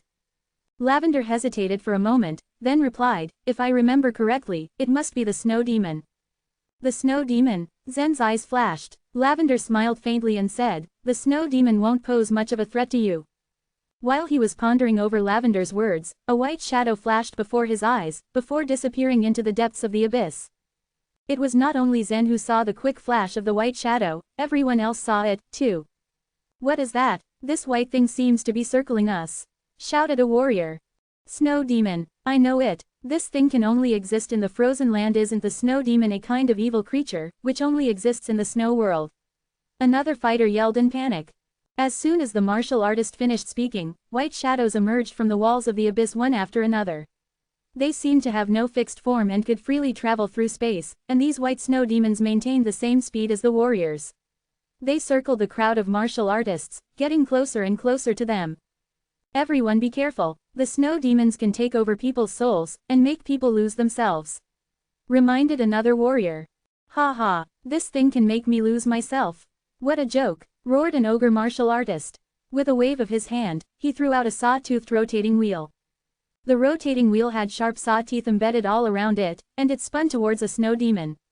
However, it only penetrated the snow demon's body lightly, and did not cause any damage to it. The snow demon was a famous evil creature in the snow world. It could transform into different forms and was able to know the most important person to a warrior. It would then transform into that person to mislead the warrior. If a warrior was enchanted by a snow demon, it would invade the warrior's mind and occupy his body. Zen did not move. His gaze was locked onto a snow demon. He carefully sized up these white snow demons around him. First, they looked like beasts with strange appearances, but as they circled around the warriors, they rapidly changed their shapes. The number of snow demons was equal to the number of warriors left in the abyss, which meant that each warrior would face a snow demon. The warriors were at different heights, and Zen was still at the bottom. In other words, he was the bellwether. He soon discovered that the snow demon in front of him was like a lump of snow, constantly melting while at the same time reforming its body. When the snow demon changed its form, Zen had a peculiar feeling, as if it was spying on his heart. Hee, the snow demon let out a feminine laugh while changing forms. At this moment, it was not only Zen who was staring at the snow demon, Lavender who was hiding within Zen's body was also watching carefully. She actually looked expectantly to see what the snow demon would change into. She knew that these creatures could read people's hearts, and as the snow demon spun around Zen, it used its talent to probe his heart. This sort of talent was extremely rare. It was a skill that the snow demons relied on to survive. The vast majority of martial artists had very strong wills, so it was difficult to confuse them. Only after a snow demon read one's mind could it turn into a certain form to mislead its prey.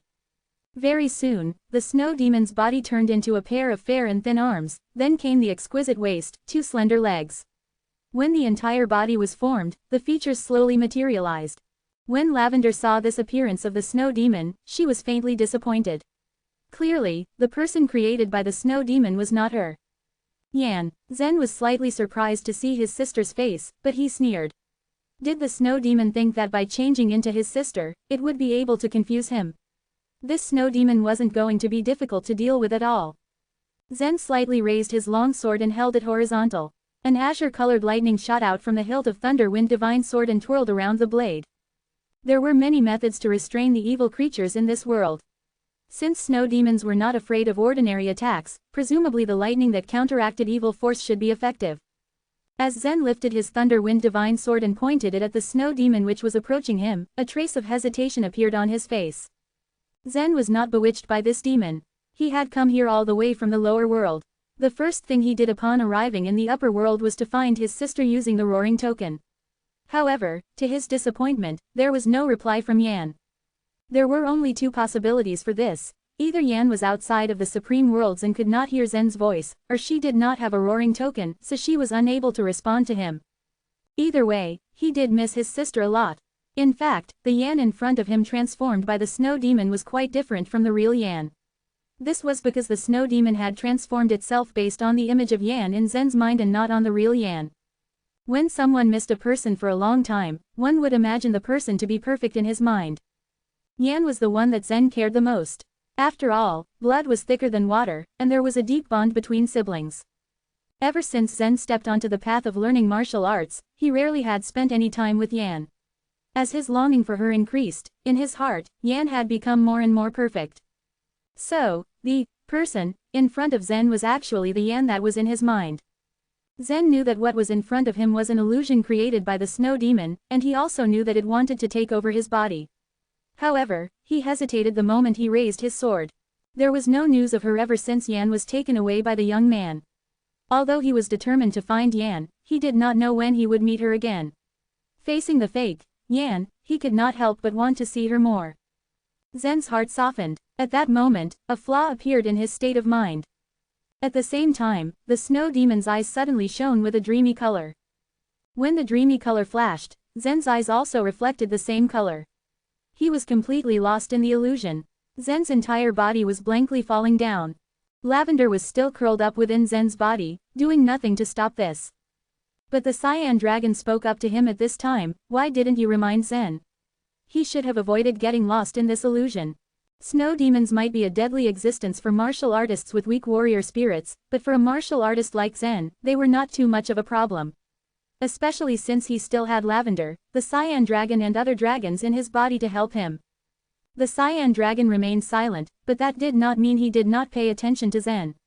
However, since Lavender was very familiar with the endless abyss, it was her place to advise Zen. The cyan dragon naturally did not interfere too much. But Lavender hadn't stopped Zen. Instead, she just let him get immersed in the illusion created by the snow demon. This confused the cyan dragon. Lavender smiled faintly and replied, that was Zen's own choice. Since he misses his sister, just let him stay in the illusion for a bit longer and I believe that he will be able to come out by himself. After hearing this, the cyan dragon couldn't help but roll his eyes, which were emitting a mighty aura. Chapter 1132, Experience. The interaction between the genuine dragon and the demon knight was not much. Granted, the cyan dragon inside Zen had already known Lavender for quite some time now and naturally understood her personality more. Despite being already 100,000 years old, Lavender was nothing more than a child in the cyan dragon's eyes whose emotions he could predict just by looking at her face. And right now, she was clearly dissatisfied with Snow Demon's appearance as Yan. Ever since she ascended the throne, Lavender had been heralded as the demon knight's killing symbol that struck fear into the hearts of outsiders. Elena was her counterpart. She represented the demon knight's law and enacted punishment against clansmen who committed heinous crimes. A queen's ascension was always significant as those who took the throne would also become a symbol for the entire race. It was even said that a demon knight queen was tainted with a trace of divinity. After countless years, Lavender was no longer just an ordinary queen, though she also could not be considered a true god. Still, the demon knight regarded her as a goddess, all-powerful and mighty. However, despite being a pseudo-divine, it seemed Lavender showcased a very human emotion, liking Zen. Even the cyan dragon was surprised at this realization. However, it had nothing to do with him, so he just let it be for now. Right now, the snow demon had caught Zen in its grasp and was a witness to the young man's greatest weakness. The cyan dragon only hoped that Zen would be able to work it out for himself as soon as possible. The illusion wasn't fully the snow demon's work. All it really did was to build up the foundations by digging out a person's greatest desire. The rest of the picture would be supplied by the person himself, who then essentially painted his own fantasy. And Zen's deepest desire painted the most beautiful picture of warmth and serenity. It was around sunset and the entire Luo residence was covered with faint, orange light. Zen was on the roof of the mansion with a serene view of the sea county laid out before him. There were no fights and no noisy rackets, but just him, his family, and this peaceful, wonderful view. He couldn't remember the last time he experienced such peace and silence. The past few years had been hard on him as he spent every waking moment trying to strengthen himself and gain power. His life had been nothing but a constant uphill climb and the summit didn't seem to be anywhere near. Yan sat beside him, flipping through a stack of old calligraphy and paintings she found in a corner of their house. She was very curious and opened each dusty scroll one by one. The artworks were all laid down in an orderly fashion and she passed those she deemed interesting enough onto Zen. "Look at this one, Zen," she said, handing over a scroll to him. "This was left behind by the only top scholar in our clan. It was actually abandoned in the corner. What a pity." Of course, a top scholar wasn't really a big achievement for a clan. In fact, it wasn't even a big deal. This world was controlled by warriors after all. Not even an emperor could afford to offend a sect lest he made his entire country suffer. But Zen gave an extremely thorough commentary on that piece of calligraphy. Time passed quickly and the orange sky soon darkened into the starry, evening sky. Both brother and sister were still on the rooftop. Zen was on his back, staring at the stars while Yan whispered beside him. Her murmurs were like a soft lullaby, pleasant to the ears. Zen suddenly remembered how he accidentally fell asleep on the roof many times in the past. Once, he even fell off and suffered a really bad injury. He didn't realize it, but he had actually fallen asleep, lulled by Yan's whispers. Everything was calm, peaceful, and he was at ease with the world. At that moment, a strange smile appeared on Yan's face, one that did not seem to fit her beautiful face. Inches away from Zen's face, Yan suddenly opened her small mouth and revealed a row of extremely sharp, white teeth. At that moment, Zen's eyes flew open. There was a trace of reluctance in his eyes as he looked at this monster in front of him. "This experience wasn't so bad. I actually really liked it.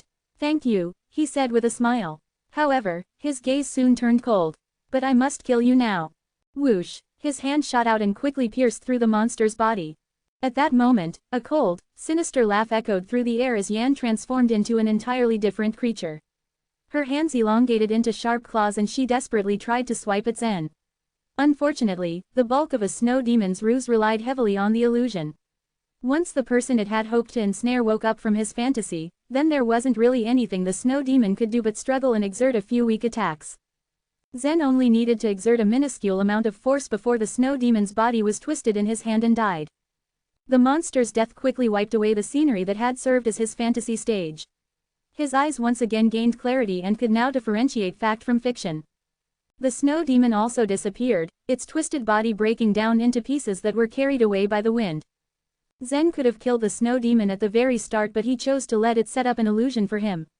He was partly glad for the experience. At least he was able to reunite with Yan even for just a moment. Still, there was that all too familiar pang of sadness in his heart as he was thrown back into reality. "You're out," Lavender's voice rang out. Her voice had always been cold, but there was a trace of bitterness mixed with it this time. "Yes," he said, not sensing the change in Lavender's tone at all.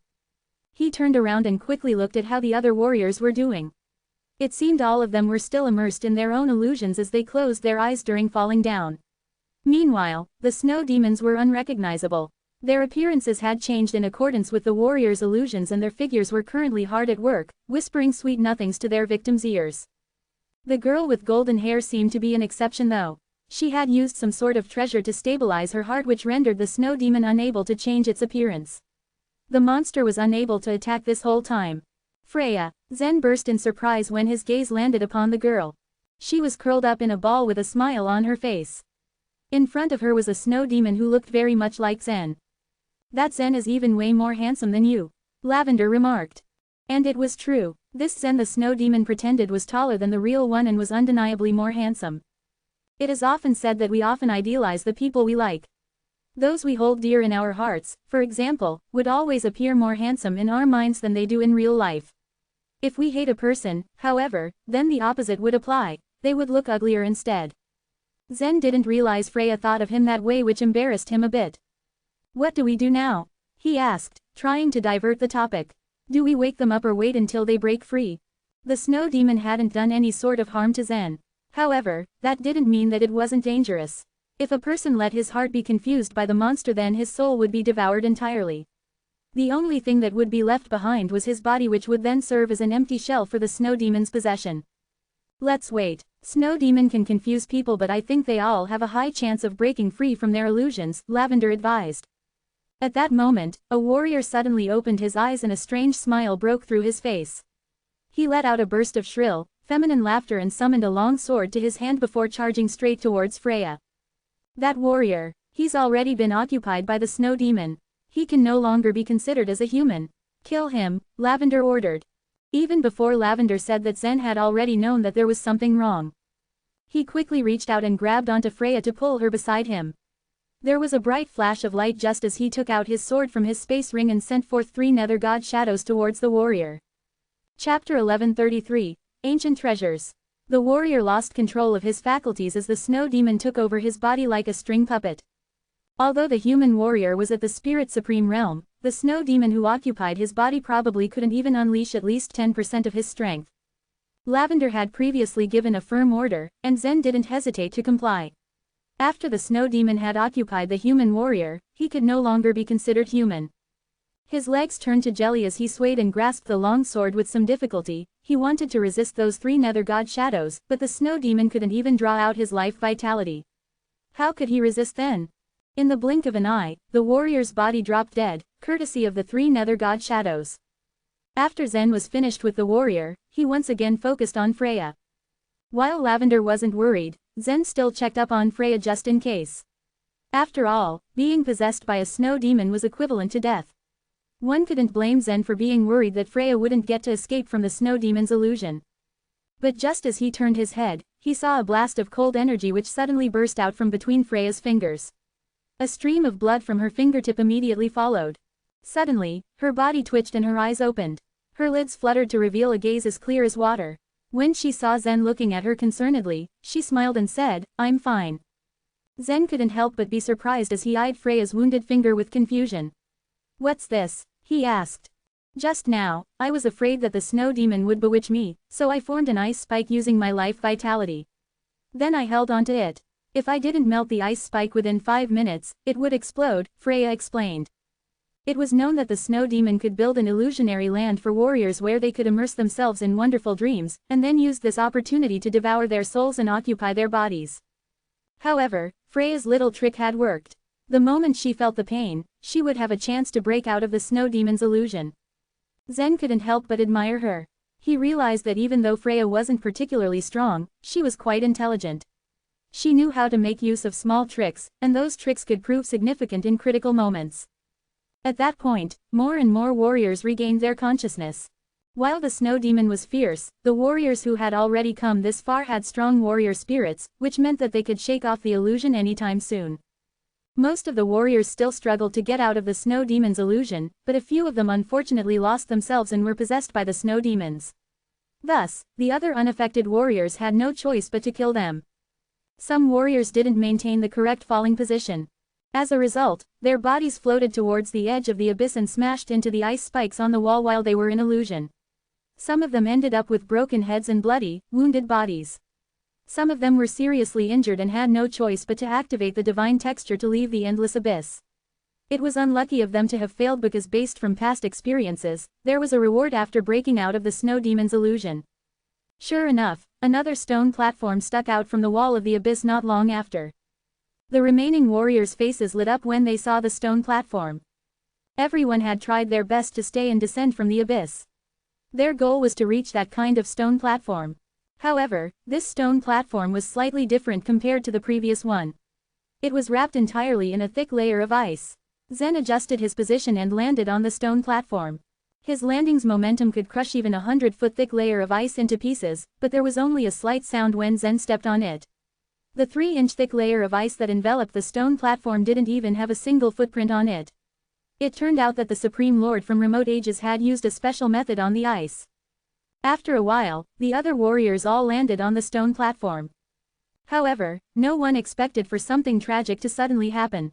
A-Flat, who had followed Lincoln in the underground palace, also adjusted his position after he found the stone platform. But he never thought that he'd slip on the ice platform and down to the abyss. Arg! He cried out. What bad luck! Zen's gaze remained frozen on where A-Flat had stood. Meanwhile, Lincoln, who stood beside Zen, just laughed and said, "Ha ha. I can only wish him good luck." Lincoln didn't really have a good impression of the 7 Hu brothers. He thought that it would be best if A-Flat died.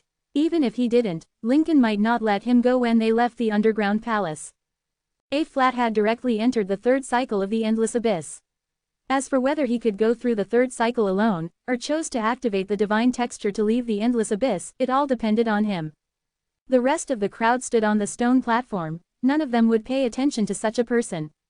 They advanced towards the cave behind the stone platform. They ran so fast as if they were all fighting for it. But it was for a good reason. The cave contained some rather impressive treasures. The items in the 2nd cave were all quite unique. Thus, all the warriors were filled with anticipation. What's in the 2nd cave? Zen asked Lavender. His eyes traveled to the warriors' anxious faces and he couldn't help but shake his head. Ancient treasures, Lavender said simply. Various ancient treasures left behind by the Supreme Lord. Ancient treasures. Wow, I'm looking forward to them. Ha ha, you will be disappointed. They're useless. 100,000 years ago, I entered, looked around, and just left, Lavender replied. Not even divine weapons were spared from the erosion of time if left untreated. Their strength gradually weakened as time went by. No one knew just how many million years had passed since the Supreme Lord had built the endless abyss. Even if the ancient treasures he had left behind had been impressive in the past, it was likely that they had lost their effect by now. The warriors stood in a row once they reached the cave. Then, a treasure mountain appeared in front of them. Swords, halberds, spears, sabers, hammers, bows, axes. There were all sorts of weapons, but everyone looked at them in pain. These weapons were basically divine weapons back then. After they underwent countless years of erosion, they were nothing more than a pile of scrap metal now. Although these weapons were not rusty or damaged, they were all grayish-white in color and no longer possessed their original luster. Even most of the Spirit Supreme Realm warriors in the 3 major sacred places in the Dark World only had secondary 3rd-rank divine weapons. 3rd-rank and secondary 2nd-rank divine weapons were extremely rare. The ancient treasures were at least 2nd-rank divine weapons. There were even 1st-rank and secondary 1st-rank ones among them. However, they had lost their heavenly essence as time went by. The divine textures carved on them were also incomplete. After all, their materials had a time limit once the divine textures had been inscribed on them. Some extraordinary divine weapons might be able to stay the same after a million years, but after hundreds of millions of years, they too weren't spared from the corrosion of time. In fact, all of them weren't even considered ancient treasures now. No wonder Lavender had left the cave after she looked around. However, some warriors weren't willing to leave empty-handed. Perhaps they would not be able to make it to the next cave, and weapons were what they needed the most. After a moment of hesitation, they soon dug through the treasures, in hopes of finding something special. Many of the warriors rummaged through the mountain pile of various weapons, and picked one weapon after another. Once they were satisfied, they placed the weapons into their space rings, even if they knew that the weapons were all just scrap metal. Although the ancient treasures had lost their magic and weren't worth much, they still had a certain collection value. But of course, their collection value was also low. Freya blinked, and joined in the search as well. On the other hand, Zen did not join them. It wasn't that he looked down on such things, but he still had a little doubt. Were these ancient treasures really the Supreme Lord's inheritance? From the looks of it, something wasn't right. The Supreme Lord had meticulously planned out the endless abyss, and then spent a lot of effort spreading the keys and methods that could open the underground palace throughout the entire universe. He would have foreseen that the weapons he had left behind would definitely become a pile of junk after hundreds of millions of years. However, the Supreme Lord still did it despite knowing that it was the case. After Zen thought about it for a while, he felt that there was something fishy going on. Chapter 1134, Livingston. Compared to the previous cave, this one was clearly smaller and could be easily surveyed with a single glance. There was nothing strange about the surroundings, and it was almost dull in appearance. Zen noticed that Freya was carefully picking up the ancient treasures. Naturally, he didn't leave immediately, but strolled around in the cave. He was making a final check on the cave, looking for any signs that they had perhaps missed. After circling the cave once, Zen was now even more sure that there were no other mysteries to be found in the cave. When Zen looked back again, his eyes widened. The ancient treasures that had been piled up like a small mountain were reduced by half. Obviously, the warriors had put the other half into their space rings. The wealth had truly been pillaged now. When seeing this scene, Zen could not help but shake his head. After the heavenly essence within these ancient treasures was lost, the value of these ancient treasures was no longer great. They had been reduced to mere trinkets now. A faint smile flirted over his face. Just as he was about to take a step forward, he noticed a sword plunged upright in the ground nearby. Perhaps this sword can't even be considered an ancient treasure. I wonder who stabbed the sword into the ground, Zen thought. His eyes narrowed slightly as a look of bewilderment surfaced on his face. The ancient treasures that were piled into a small mountain had been eroded by the passage of time, and the heavenly essence within them was long gone. But strictly speaking, each and every one of them had been of the highest quality. However, the sword in front of him seemed to be of a much lower grade. Even the edge of the sword blade had been rendered dull over time. Was this really a sword? Despite being unable to obtain what he wanted in this cave, Zen was not discouraged. When he saw the sword, his interest was piqued. It was so strange and out of place, since it was clearly of an inferior quality to the other treasures. When he thought of this, Zen took 2 steps forward and extended his hand to grasp the exposed blade of the sword. It did not move at all. The sword remained plunged into the ground, as if the very ground was holding fast to it. Zen became even more curious. Although he had only exerted a slight amount of strength, it should probably have been an easy task to pull out the sword. Was it because most of the sword was buried in the earth? Zen stood firmly on the ground and held the sword with both his hands, resting one hand on the blade. The blade of the sword was already dull, and it did not cut his hand at all. However, even if it was not dull, with his current body strength, it should not be too much of a hindrance to him. Grasping this sword, Zen suddenly exerted his full strength and pulled with all of his might. A huge force was suddenly released upwards as the blade was finally freed from the earth. Boom! At this moment, the entire cave seemed to tremble as if in fear. The warriors who were still picking through the abandoned ancient treasures immediately raised their heads and observed their surroundings. Soon enough, everyone's eyes locked onto Zen. They momentarily stopped searching and looked at him curiously. What is he pulling out? It looks like a sword. It must be something extraordinary. Quick, let's go take a look. What's the use of going there? Do you dare to snatch something from his hands? In the eyes of these warriors, the current state which Zen was in was of an existence akin to a fiend. Who would dare provoke him? As Zen lifted the sword upwards, countless cracks began to appear beneath his feet.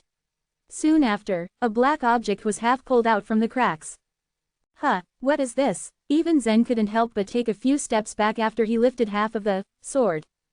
Zen had originally thought that it was an ancient sword, but when he pulled it halfway up, he realized that he had jumped to a conclusion. What was grasped in Zen's hands was not a sword. Instead, there was a head made of metal underneath the sword, and a body made of metal, too, connected to the neck below the head. Slowly, Zen drew it further out of the ground to examine it. It's a puppet, Zen murmured as his gaze froze. Puppets were definitely not uncommon. However, this puppet in front of him had a very strange appearance. It was different from Saul in the fairy palace, and also different from the puppets in the central region. It was quite unique. At the top of the puppet's head was a sharp object that looked remarkably like a sword. The body of the puppet had been buried in the earth, with only the sword abruptly sticking upright out of the earth. No one knew why there would be a puppet inside the cave. The endless abyss had been opened 6 times, but no one had discovered this secret on the previous 5 occasions. The last time Lavender was here, she had only wandered around once before leaving. Of course, she couldn't answer Zen's question. He stared at the puppet, at a loss for words. The other warriors looked over, reflecting longing in their expressions. Although they didn't know what this thing was, everything that was discovered in this abyss was considered to be a treasure. Naturally, they wanted this puppet. However, when they thought about the miserable condition of the ogre warrior who had activated the ancient evil ape bloodline in the last cave, they could only grimace and restrain their greed. This greed would drive them to move, but Zen's strength could definitely stop them. Zen looked carefully at the unique-looking puppet in front of him. This puppet was not originally a living being, but a man-made one. Everyone's sense of beauty was different, so no matter how unique and absurd the puppet was, it was not strange at all. To someone it had been a thing of beauty. However, since those ancient treasures had been left here for countless years and had already been turned into trash, the puppet should be no different from trash now, right? Zen considered whether he should leave the puppet with the other worthless items. Just as this thought flashed through his mind, an almost inaudible voice came from the puppet. You have a lass. The voice was hoarse and weak. Even if Zen had listened attentively, he wouldn't have been able to clearly hear what the puppet had said. But no matter what this puppet had said, it proved one thing: the puppet was still alive. Since that was the case, Zen's interest naturally increased and he looked at it more closely. Although Zen didn't know what this puppet was saying, he couldn't really be bothered to listen carefully. Instead, he immediately grabbed the puppet's head and pulled it up hard, until its entire body was unearthed. In any case, the puppet's components looked ordinary, but despite the years in the ground, it still looked quite sturdy. Boom! After Zen had pulled out the puppet, he threw it to the side, where it landed with a loud booming sound. The shape of the puppet was very strange, with a bald oval-shaped head, a bald oval-shaped body, and a sword-like ornament on top of its head. It had 4 limbs that were similar to a human's. It was a weird sort of human-formed puppet. Throughout the entire process, the puppet continued babbling in a low voice, but no one could tell what it was trying to say. It could be because it was too weak, or it could be because it was speaking in a language which was now dead. After all, languages changed over years. Zen turned the puppet over as he examined it, and discovered a small groove in its back. Noticing the groove, Zen smiled knowingly. There were also warriors that specialized in puppets. For instance, the Cloud Hall's Saint Morphins was good at puppet mastering techniques, and the energy he supplied to the puppets was often from his life vitality. Zen considered that this puppet could also be out of juice. The puppet in front of him might also be driven by life vitality. In any case, Zen decided that he wouldn't suffer any loss if he tried it. Thinking of this, he took out a Supreme Life Vitality crystal from his space ring, and inserted it into the groove in the puppet's back. There was a loud clicking sound. The moment Zen slotted the Supreme Life Vitality crystal in, the puppet suddenly cried out in excitement, I can actually. Immediately though, the voice weakened again, and Zen was no longer able to hear what it was saying. Zen's eyes were clouded with confusion.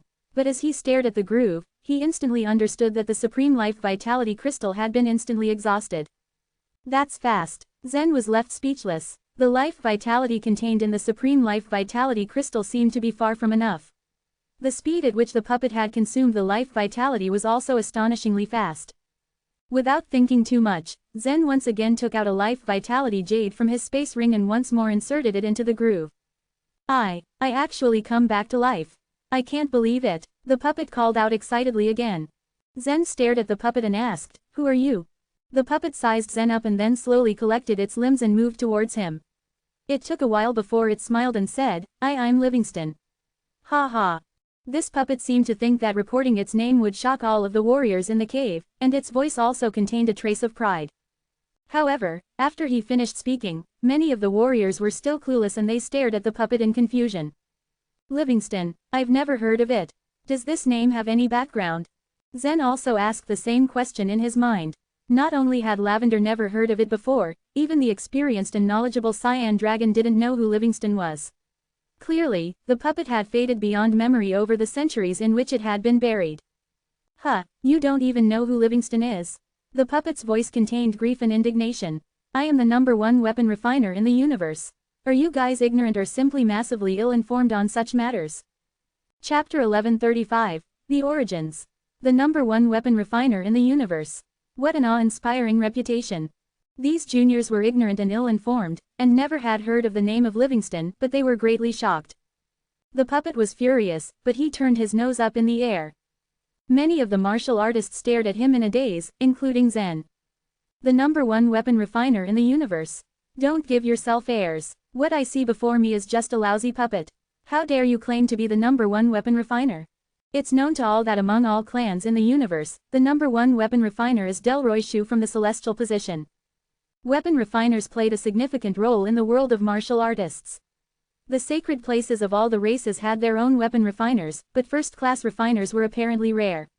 The Universe Spirit Tablet was often modified because of the existence of these refiners. The title, #1 weapon refiner of the universe, fell like thunder upon the ears of most martial artists. There was no question that the #1 weapon refiner of the universe was Delroy Shu. No one dared to doubt that. The reason for it was obvious. The supreme divine weapons ranked from 1 to 10 on the spirit tablet had all been refined by Delroy alone. They were all puzzled about this puppet and could hardly believe him when he said that he was the #1 weapon refiner in the universe. "I'm not boasting, I am Livingston. Go and ask your elders." Livingston exclaimed dramatically, waving his arms about. However, as he spoke, his voice became softer and softer. After a while, he was no longer able to move at all and his voice once again became inaudible. Perhaps the life vitality jade that Zen gave him was completely used up now. "The puppet is fascinating. I will bring him to Magnolia's sacred place to study him."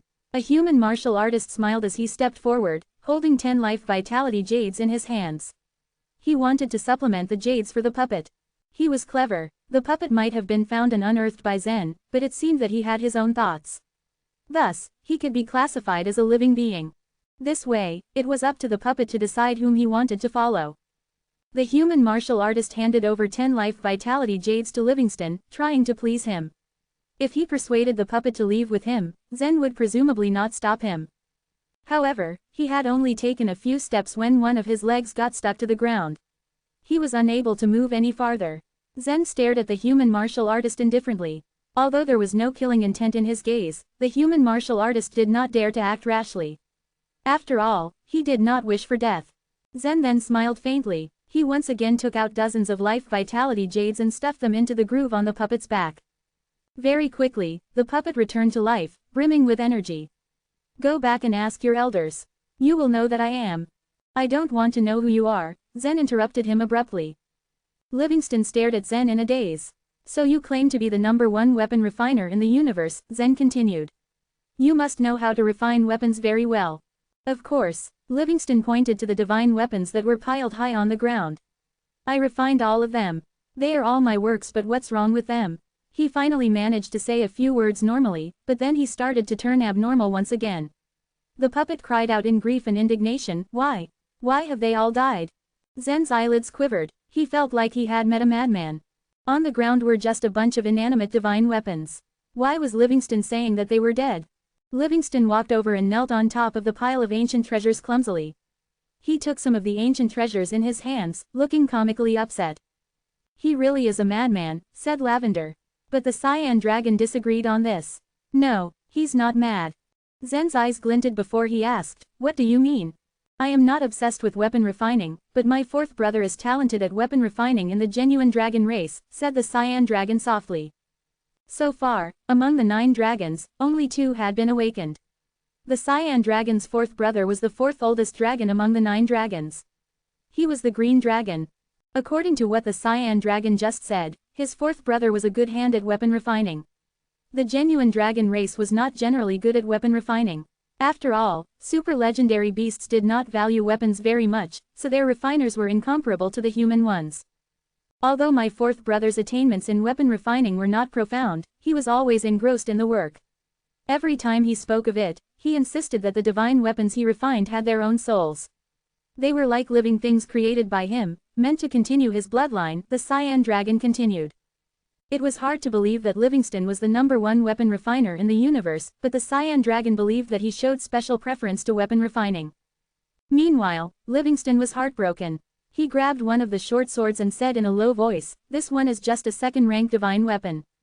Back then, I had poured heavenly essence into it and used divine textures to stabilize it. The heavenly essence would slowly fade away, but its speed should be much slower than that in normal divine weapons. It should have taken at least 300 million years for it to completely ebb away. But now, I see the heavenly essence has completely disappeared. How many years have passed? 300 million years. My word, what a long time. 300 million years. Do the Supreme Lords have such a long lifespan? I heard that they do. Their sense of time is completely different to that of common martial artists. Even to a martial artist with a long lifespan, the time span of 300 million years was unimaginable. However, when Zen heard this, his eyes turned hard. This time span was just Livingston's speculation. The actual amount of time taken must have been far longer than what he had speculated. The Supreme Lord's origins were mystifying. Livingston considered himself to be the #1 weapon refiner, but no one in the universe even knew of his name. No matter which way Zen thought of it, there was something odd about this. No doubt, many years have passed. However, I just don't understand. If you are a weapon refiner, why did you become a puppet? Zen asked him. You have no idea, Livingston said, any warmth absent from his voice. A weapon refiner is destined to be unable to go far on the path of martial arts. To me, the body is just a shell. I personally made the body of a puppet for myself. It was the only way for me to fully immerse myself in weapon refining, and at the same time acquire an even longer lifespan. So, Livingston had turned himself into a puppet. He was truly a fanatical weapon refiner. As Zen thought of this, the corners of his mouth curled up. He knew of the weapon refining workshop in the Fairy Palace. The workshop was yet to open, but as Zen's cultivation level increased, he would once again set foot in the true path. By then, he would need Livingston's help after obtaining the token to open the workshop. It did not matter whether or not Livingston was the #1 weapon refiner in the universe. If he was able to refine so many divine weapons, his refining skills and techniques must be extraordinary. He was also a puppet, which was a fact that appealed to Zen. If his origins had been different, or if he had been a refiner from a large clan, Zen would probably not have considered taking him to the Fairy Palace. Thinking of this, Zen smiled. Do you still want to refine weapons? Of course, I was born to refine weapons. If I didn't refine weapons, I would have long been dead. Livingston's voice rose to a crescendo once again. Zen did not expect Livingston to be so excited at his proposal, so he was a bit speechless. If that's the case, I know of a weapon workshop where you can put your superiority into full play. A weapon workshop? Ha ha, Livingston sniffed arrogantly. There is no refining workshop in the universe that could accommodate me. He paused for some seconds before continuing, however, I can make do with it. Livingston changed his attitude abruptly. Because he was addicted to weapon refining, he could not be too picky about his place of work. However, he still had his pride. He turned up his noses at ordinary places. Zen did not bother to waste more words with Livingston. He straightaway grabbed him and stuffed him into the spirit beast bag. Living beings could not exist in the Sumeru space, but Livingston's soul was in the puppet, so he would have to stay in the spirit beast bag for the time being. Chapter 1136. The Malicious Aura in the Abyss. Zen grabbed Livingston and thrust him into his spirit beast bag. His gaze scanned the bag to make sure he had placed him well. The other warriors had traces of envy on their faces. They were not sure if Livingston's weapon refining skills were truly that stupendous. However, he did just mention that he was the one who had refined the bunch of ancient treasures before them. The ancient treasures were not low-rank weapons. A weapon refiner like him would be extremely sought after in any 10th grade sacred place. Even if Livingston was a swindler, he could at least unravel the secrets of the underground palace after living here for so many years as a puppet. Now that Zen had simply picked up Livingston and thrown him into his spirit beast bag, the other warriors were naturally unhappy. However, they could do nothing about it. Zen did not plan to reveal anything about what he was up to. Obviously, he did not want Livingston to disclose too many secrets, so he threw him into the spirit beast bag at the first opportunity. Besides the martial artists of the 3 sacred places, the 3 Saint Lords outside of the underground palace were also upset to see what Zen had done. The Saint Lord of the human race shook his head and said, "This boy is going too far. He shouldn't want everything for himself." A weapon refiner able to refine divine weapons was an important asset in any 10th grade sacred place.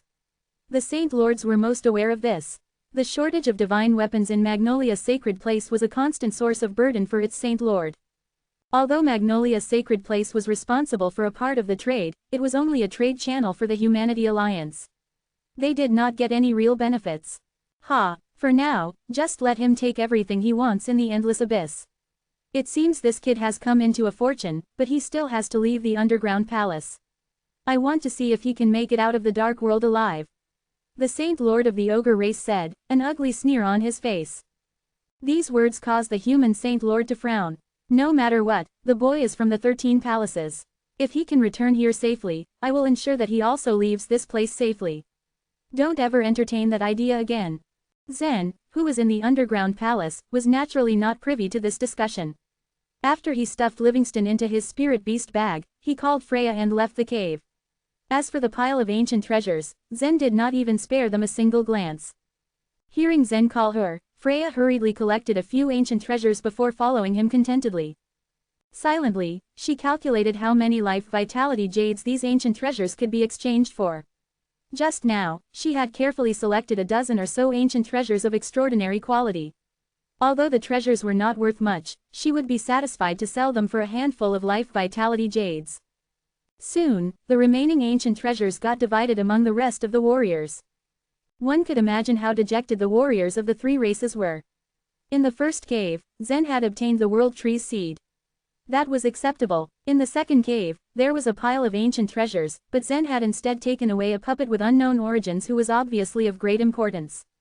From the looks of it, the other warriors would only end up being bit-part players in this exploration of the underground palace. However, although they felt indignant and were understandably disturbed, they still followed Zen in unison. In fact, they too knew subconsciously that Zen's strength was extraordinary and that he could lead them deeper into the abyss. So, let's continue to go down. Zen smiled at Freya. He slid sleekly on the ground and then fell into the abyss. Freya did not say anything. She trusted Zen fully. She too tilted her body and jumped down. The other warriors, such as Lincoln and the others, followed Zen and leapt into the abyss once again. Just as Lavender had described, the abyss was in fact a ring. Zen and the others felt that they were falling down the abyss, but in reality, they were just flying round a giant ring. Every time they finished a circle around the ring, a new cave would appear. According to Lavender's prediction, there was a limit to the number of circles they could make around this ring. The Supreme Lord from the remote ages had probably set a test to pass 5 circles on this ring.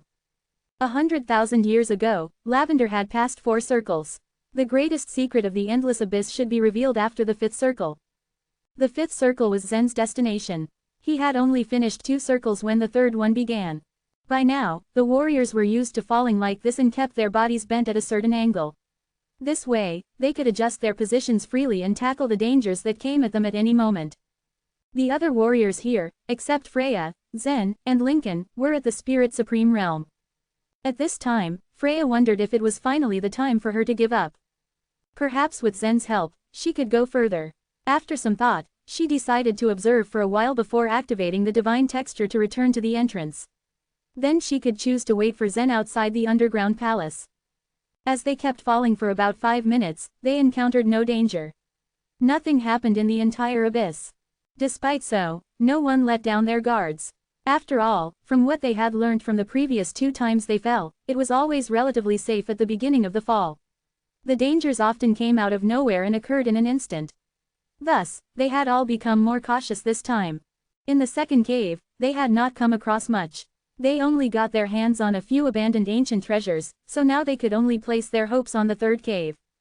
There is something down there.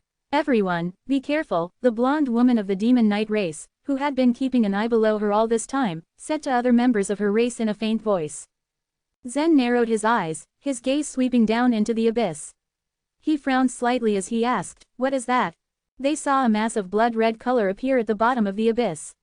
The moment it appeared, every martial artist felt their hearts tighten. What such an intense malicious aura? This malicious aura, how will we bear it? We can avoid its impact by maintaining our state of mind. As they continued to descend, the color of the surrounding walls too began to change. Cracks began to appear on the walls.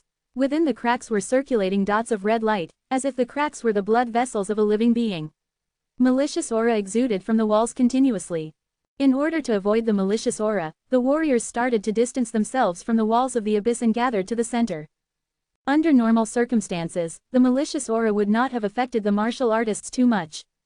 After all, they were tainted with malicious aura whenever they killed a creature. As the majority of them were at the Spirit Supreme realm, the number of creatures who had died by their hands was too large a figure. But usually for the martial artists, the malicious aura in their bodies was within the range of their control. For the martial artists who practiced evil cultivation methods, it was a different case. They were required to kill more creatures in order to gather more malicious aura. When the malicious aura in them accumulated over time, inner demons and all sorts of demonic barriers appeared in their hearts. Especially, when one cultivated, it was easy for the cultivator to go wrong in his martial arts cultivation and spiral into madness. But because martial artists were used to living with their malicious aura, the one in the abyss should not have affected them much, even though it was strong. After all, the aura was not within their bodies. Facing its turbulence, many of the martial artists were a bit nervous, but they were not afraid. However, not long after, they discovered that they were completely wrong. As they continued their descent, the malicious aura in the abyss became increasingly thicker. At first, the blood-red light only flowed along the cracks in the walls of the abyss. But as everyone continued to fall, the malicious aura condensed into red specks of light that floated around the abyss. The specks of light could be seen everywhere. Even if the warriors gathered toward the center of the abyss, they could not avoid them. They kept colliding with Zen and the other warriors. Once someone came into physical contact with these red specks of light, the malicious aura would enter into the martial artist's body and be instantly absorbed. At first, when they absorbed a few specks of light, the warriors did not feel anything. But as the number increased, they became more agitated. Their hearts beat wildly and they felt as if they wanted to tear everything around them into pieces. Chapter 1137. Killing each other. Killing could easily become an addiction. The more lives one took away, the easier it was for the malicious aura to grow deep within. The red specks of light were highly concentrated malicious aura. A single speck was the result of slaughtering over 100,000 living beings. Because they constantly absorbed these specks of light, the great impact on them was undeniable. Freya's chest was heaving. In her gentle, calm eyes, a glimmer of red light then appeared. Like the other martial artists, her heart seemed to grow wildly restless. The urge to tear apart every single thing in sight was strong within her. Even as she did her utmost to restrain herself, she could feel her reason gradually fading away. Huff! She condensed a stream of cold air. Instead of releasing it toward the other martial artists, she made the stream shroud her own body. The life vitality wasn't to protect herself, merely releasing the cold air was basically the same as cutting herself. In an instant, she was almost completely frozen solid. The invasion of cold air lifted her spirit, allowing her to maintain a clear mind. The other martial artists, on the other hand, were already unable to hold themselves back. The ogre martial artists were the first to launch their attacks. To begin with, they were naturally extremely bloodthirsty, so the malicious aura within their bodies was already much more than that of other martial artists. Such a massive amount of the aura triggered the already restless blood within them to boil even more. Ah! One of them roared, all his muscles tensed up, his veins bulging like earthworms under his skin. Then, he rammed into a human martial artist beside him. Small as he might have been beside the ogre, the human didn't want to let himself be outdone so easily. Instead of cowering in fear, he chose to fight the monster head-on. Bang! With a reverberating sound, the two of them collided, only to be repelled at the same time, rebounding against the abyss wall. Both were severely injured from the collision. Blood flowed from their eyes, ears, noses, and mouths, yet there didn't seem to be a trace of pain on either of their faces. Beating the wall, they attacked each other again with the added force of the impact. Earlier, when everyone avoided the malicious aura on the wall, they gathered in the center of the abyss. Now, the aura affected them greatly, forcing them into a state of frenzy, stimulating bloodthirsty fights. "I'm going to tear you apart." Another one of the ogre martial artists roared and caught a woman of the demon knight. But this woman wasn't weaker than him, she had the firmness of will. Although she was also affected by the malicious aura, she didn't allow herself to lose her reason. She was concentrating on keeping herself stable when the frantic ogre picked her up without giving her a chance to defend herself. Compared to the robust and burly ogre, the woman was all too slender, she couldn't escape his grip. If the ogre used even the slightest bit of strength, the woman would probably be torn in half. Currently, all the martial artists were either in a frenzied state or bitterly supporting themselves. There was no one to save her. Just as the ogre was about to use his strength, puff! With a flash of black light, his head seemed to explode into a mere spray of blood, leaving only his strong body. From a distance, Zen drew his longbow, his expression as indifferent as ever. The lives and deaths of the martial artists of the three sacred places had nothing to do with Zen, but the demon knight martial artists were Lavender's subjects. Even without her asking for his help, at the very least, he held a better opinion of the demon knight as opposed to the ogres. While Zen's mind was still clear, it didn't mean that he was immune to the malicious aura. In fact, just as he came in contact with the red specks of light, his heartbeat began speeding up, he started sinking into an indescribable manic state. The malicious aura was simply too fierce. If only there was one with a genuinely pure heart without the slightest intention to kill. Only such a person's state of mind would be left undisturbed by the red specks of light, no matter how much malicious aura they contained. Children, for instance, knew little about life. If they absorbed these specks of light, they wouldn't be affected at all. In their eyes, the world was still pure. But martial artists grew up with the normalcy of slaughter. Even though Zen wasn't fond of killing all the way, he still held killing intent in his heart.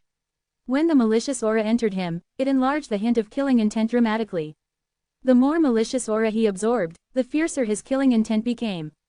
But the effect of the malicious aura on him lasted for a very short time. After that, he managed to deposit the aura he absorbed straight into the Killing Sword Mountain. When he first entered the Killing Sword Mountain, he stabbed his sword into the mountain, establishing a connection with the place. With that, he could store all of the malicious aura into the mountain, or opt to take it away. But because he hadn't fully mastered the killing way of sword skills, he seldom used the malicious aura after returning to the central region. With such an ability, Zen didn't fear the endless flow of malicious aura, it would have no real effect on him. Still, he wasn't certain how much of the malicious aura the Killing Sword Mountain could contain. Since he learned the god's intimidating strike, he began to re-examine the mountain. Until then, he had not been able to fully unleash the strike. No matter how hard he tried to learn more about it, it only became clear how something was missing. Like a jigsaw puzzle, Zen couldn't find the last piece to complete the picture. The Supreme Lord Sword was the master of the Killing Sword Mountain. Perhaps, the most important secret of the strike lay right in the heart of the Killing Sword Mountain. Many martial artists grappled at each other as they fell down. From a distance, they looked like moths circling in the sky, constantly colliding into each other without a care. In less than 5 minutes, apart from the ogre martial artist whose head had been blown off by Zen's arrow, a demon knight martial artist, along with 2 human ones, had also been killed. Though Freya had bitterly endured the malicious aura accumulating within her body, she hit her breaking point and finally lost herself. Her brown pupils turned blood red. With a wave of her hands, 10 thin and long ice blades grew from the tips of her fingers. You go to perdition. In a frenzied state, martial artists attacked the persons closest to them.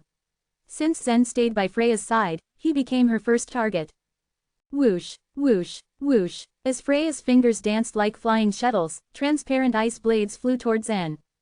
Facing the attack, Zen could only smile wryly. Then, with a wave of his fists, streams of fist radiance appeared. Bang, bang, bang. The first radiance erupted, immediately shattering the ice blades. As he countered, he managed to move closer to Freya. With her current strength, she couldn't injure Zen at all. When he got within range, he reached out to grab her. As Freya had fallen into a frenzy, her fighting instinct had been stimulated to the extreme by the malicious aura. She struggled, twisting her waist and kicking Zen's chest as much as she could. In a flip, 2 ice hairpins appeared in her hands and pierced toward Zen's ears. In some ways, malicious aura was rather beneficial to martial artists. It could stimulate their fighting instinct to the absolute limit. The strength Freya was displaying was at least 30% better than usual. Such attacks would be difficult for ordinary martial artists to guard against. But Zen was strong enough to resist. A faint smile still rested on his lips as he tilted his head back to avoid the 2 ice hairpins Freya had whipped out with the intent to kill him. When she crossed her hands, he grabbed onto her slender arms with a single hand and pulled her toward him. Even with her hands restrained, she didn't give up resisting. Instead, she twisted her hands in another attempt to break free from Zen's grasp. Chapter 1138. The Power of 3 Queens. As though they had gotten caught between 2 iron pincers, Freya's hands were bound. How could she possibly break free? Having said that, the look on Zen's face became rather alarming. How was he supposed to get rid of the malicious aura in her body? Initially, the malicious aura was just gradually accumulating, and the speed at which it progressed wasn't really that fast. It was quite possible that there were martial artists who weren't capable of killing 100,000 living creatures even after a couple centuries. However, there was a handful of evil martial artists who could lay waste to people in multiple cities in just a short span of time, and they were inclined to pull stunts that angered the people. But at this moment, there were a lot of martial artists who had accumulated a vast amount of malicious aura at such an alarming rate. How on earth would they be able to get rid of all that? Even if Zen were to lend Freya a helping hand in leaving the underground palace, the malicious aura residing in her body would still pose a significant threat. If it came to that, then the endless abyss would only end up being a cul-de-sac for them. At this point, Zen, who had stepped foot into the Killing Sword Mountain, was the only person who could withstand it by making use of the mountain. In the end, the other martial artists started to lose their minds and fight amongst each other. Right above Zen's head, violent energy was fluctuating. If this didn't come to a halt, none of them was going to make it. As all of these thoughts were running in circles in his head, Lavender told him in his mind, "There's no need for you to worry. Freya is going to be just fine as soon as she gets out of this area. In the past, when I brought my clansmen here, we also encountered the malicious aura, and a lot of my people weren't able to pull through. But there was an area of purification right at the bottom of the abyss that had the ability to get rid of the malicious aura. It's gonna be beneficial for the martial artists." When he heard Lavender's words, Zen was able to feel a bit at ease. Essentially, the most important thing for them to do right now was to make it through this part. The battles between the martial artists up there were becoming much fiercer by the minute. All in all, there were more than 20 Spirit Supreme Realm martial artists involved in that skirmish. All those men were utilizing their trump cards, so it should go without saying that the power they were letting out could make someone's blood run cold. As luck would have it, the abyss was totally indestructible. In comparison, if dozens of Spirit Supreme Realm martial artists were to engage in such a battle in the outside world, it most certainly wouldn't take long before the continent itself crumbled. Bang! A thunderous sound emanated from somewhere within that chaos. Raising his head to check what it was, Zen found out that Lincoln had reduced an ogre martial artist into a bloody mist. In that exact moment, Lincoln's body was glowing with a golden light, with his eyes completely bloodshot. It should be worth mentioning that he possessed an exceptional amount of strength. Having the power at the later stage of Soul Sea Realm, he could lay waste to a Spirit Supreme Realm martial artist without breaking a sweat. After doing away with the ogre martial artist, Lincoln had his eyes set on the Demon Knight blonde woman. Considering the formidable strength she had, she was probably a core talent of the Purple Bamboo Sacred Place, as she carried a vast amount of treasures on her body. Right now, she had in her hand a well-crafted lantern that had been giving off a faint colored light which was cloaking her from within. As the malicious aura drifted toward her, the colored light prevented it from getting any closer. Because of that, she had not been affected by aura in any way from start to finish. Amongst all of the martial artists present, it was quite possible that only Zen and the golden-haired girl could keep their consciousness. Be that as it might, the methods they used were entirely different. For Zen, he had absorbed the malicious aura, pouring all of it into the Killing Sword Mountain. The girl, on the other hand, managed to directly avoid the specks of light formed by the malicious aura. In any case, being able to maintain their consciousness wasn't of any use whatsoever, because the others could still attack them just as well. Like a ferocious beast, Lincoln lunged at the golden-haired girl. At first, the girl gave an effort to evade his attacks. At the end of the day, Lincoln's attack was just too powerful, so this was her best option to get away from it. Unfortunately for her, after safely avoiding it a number of times, Lincoln was able to back her into a corner. Having been caught in such a situation, a somewhat stern look crept up onto her face. Raising the lantern she was holding, a few unclear words came out of her mouth. Zen wasn't really able to catch what she was saying, but he noticed that in that moment, the expression on Lavender's face suddenly shifted. "Oh, no, I have a bad feeling about this. A storm is brewing." "Why do you think that?" At present, Zen was at the tail end of the group. In spite of the fights being quite intense, it didn't really have much to do with him. Based on what Lavender told him, the only thing he had to do was to endure this part. So, right now, he was simply watching the fights from the sidelines. As far as he was concerned, as long as he could keep Freya in check and stop her from taking part in the fights, that would be enough. It appears that this girl possesses the ancient demon knight bloodline. What she's doing right now is summoning the power of 3 queens. Lavender said, sounding a bit anxious. The power of 3 queens. Zen was a little nonplussed, given that he wasn't really expecting anything like that. Nodding her head in response, Lavender went on and said, there is but a very small number of demon knight martial artists who are still preserving the ancient bloodline of the clan, giving them the permission to utilize the faith energy stored within the 3 pools of faith of the clan. But, why was it that she chose to stay in the purple bamboo sacred place? The 3 demon knight queens she had just mentioned were being worshipped by over 1 trillion clansmen who were following them. Because of that, the faith energy was shooting up at a constant rate.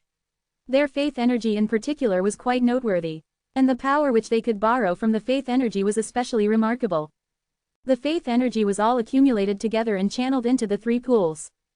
In addition to the 3 queens who could freely make use of these 3 pools as they saw fit, there was a handful of martial artists that possessed the ancient demon knight bloodline. Meaning to say, all of them were also qualified to borrow the faith energy from the aforementioned pools. They might only be able to borrow a fraction of that faith energy, but the amount of energy that erupted was still so terrifying. That being said, not a lot of martial artists possessed the ancient demon knight bloodline. And once they were identified, they would automatically be recruited into the core sacred places of the demon knight. With that in mind, why on earth would this golden-haired girl bother staying in the purple bamboo sacred place in the dark world? That was something that kept Lavender at a loss. After the golden-haired girl was done chanting the obscure ancient words, ripples materialized in the 3 pools in a faraway space. 2 of those headed straight into the Queen of Life and the Queen of Punishment, and immediately after a peculiar refraction, they traveled once more into the endless space to the dark world, to the underground palace, and to the depths of the endless abyss. All forms of faith energy were under the control of the 3 queens. In fact, even if the martial artists had the ancient demon knight bloodline in them, they would still need to get the consent of 3 queens first before they could actually use the faith energy. Throughout this entire process, the queens could easily cut off the transmission of the faith energy. That might have been the case, but the martial artists who possessed the ancient demon knight bloodline were regarded as great assets to the clan. And in reality, they refrained from making use of the faith energy unless they were caught between a rock and a hard place. Taking note of the fact that the faith energy which could actually be borrowed was just a small amount, the 3 queens had a tendency to just let the stream of energy flow instead of having it cut off. The 3 pools contained faith energies which were different in color. The Queen of Life's faith energy emitted a faint green light, while that of the Queen of Punishment was azure in color, and lastly, the Queen of Killing's energy was blood red. Oh, it seems that someone is borrowing the faith energy within the dark world. In one of the core supreme worlds of the Demon Knight, Elena was seated in a magnificent palace at present. A bit of the faith energy in her pool was being extracted and transmitted straight into the distant dark world. A small amount of faith energy had been extracted from the pool of faith. But since the pool was continuously amassing faith energy, a minuscule amount such as that was nothing but a hair off a bull's back. Even so, Elena was still burning with curiosity. Just who could be drawing out the faith energy at this moment? Martial artists who possessed the ancient demon knight bloodline were quite few and far between, meaning to say, seeing the energy being extracted from the pool seldom came to pass. Elena decided not to cut off this strand of energy. Instead of doing that, she fused her perception into the flow of energy. And after just a short while, it had been transmitted to a distant location like an arrow from a bow. With her life on the line, Lincoln's immense power left the blonde girl with no other choice but to use the faith energy. If she were to continue holding back, she feared that she might not make it if she got caught by the frenzied Lincoln. However, she never would have imagined that the act of borrowing the faith energy could give rise to such a huge problem. In a way, it could even alter the evolution of the universe itself. Green and blue faith energies had already been extracted, and before long, the third faith energy made its way through the endless space and reached the abyss. In spite of that, something completely unexpected happened.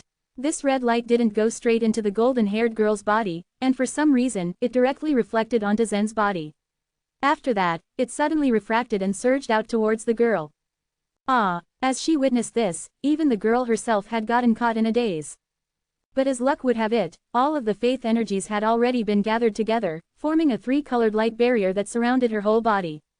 Even though Lincoln's onslaught was becoming increasingly terrifying, causing the light barrier that materialized to reverberate, it still couldn't manage to shake the light barrier in the slightest. The girl opted not to fight back. In a state of bewilderment, her gaze was still completely fixated on Zen. And it wasn't just her who felt that way. At this moment, the Saint Lord of the Purple Bamboo Sacred Place, who was outside the underground palace, had an extremely dreadful look on her face as well, with hesitation written in her eyes.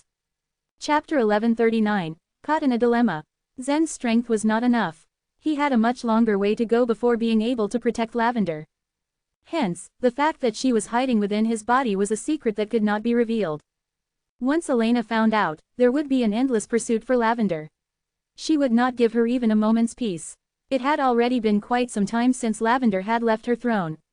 It was impossible for her current subordinates to face Elena. Now was not the time to disclose this secret. However, when the blood-red faith energy refracted on Zen's body, the secret was bound to be out.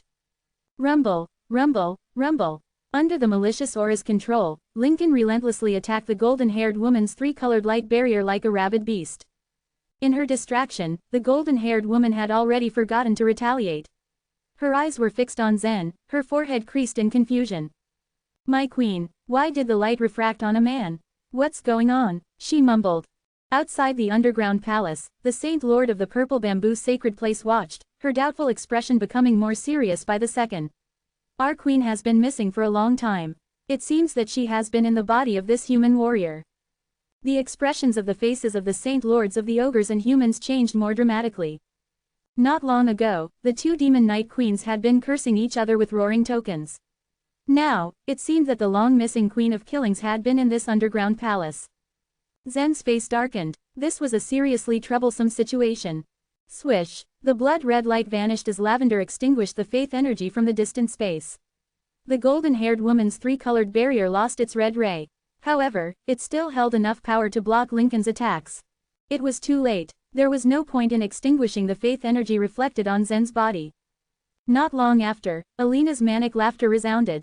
"Ha ha ha, I thought our little game of cat and mouse would continue for a little while longer. I hadn't expected to catch you so soon. My, Lavender. You disappoint me. You turn out to be even more stupid than I thought." Elena had used the roaring token to spread her voice throughout the entire universe. It reached Zen's and Lavender's ears clearly. Everyone in the universe now knew that the Queen of Killings of the Demon Knight had been found. "My queen, where are you?" Supreme Lord Leroy's voice called out, his tone urgent.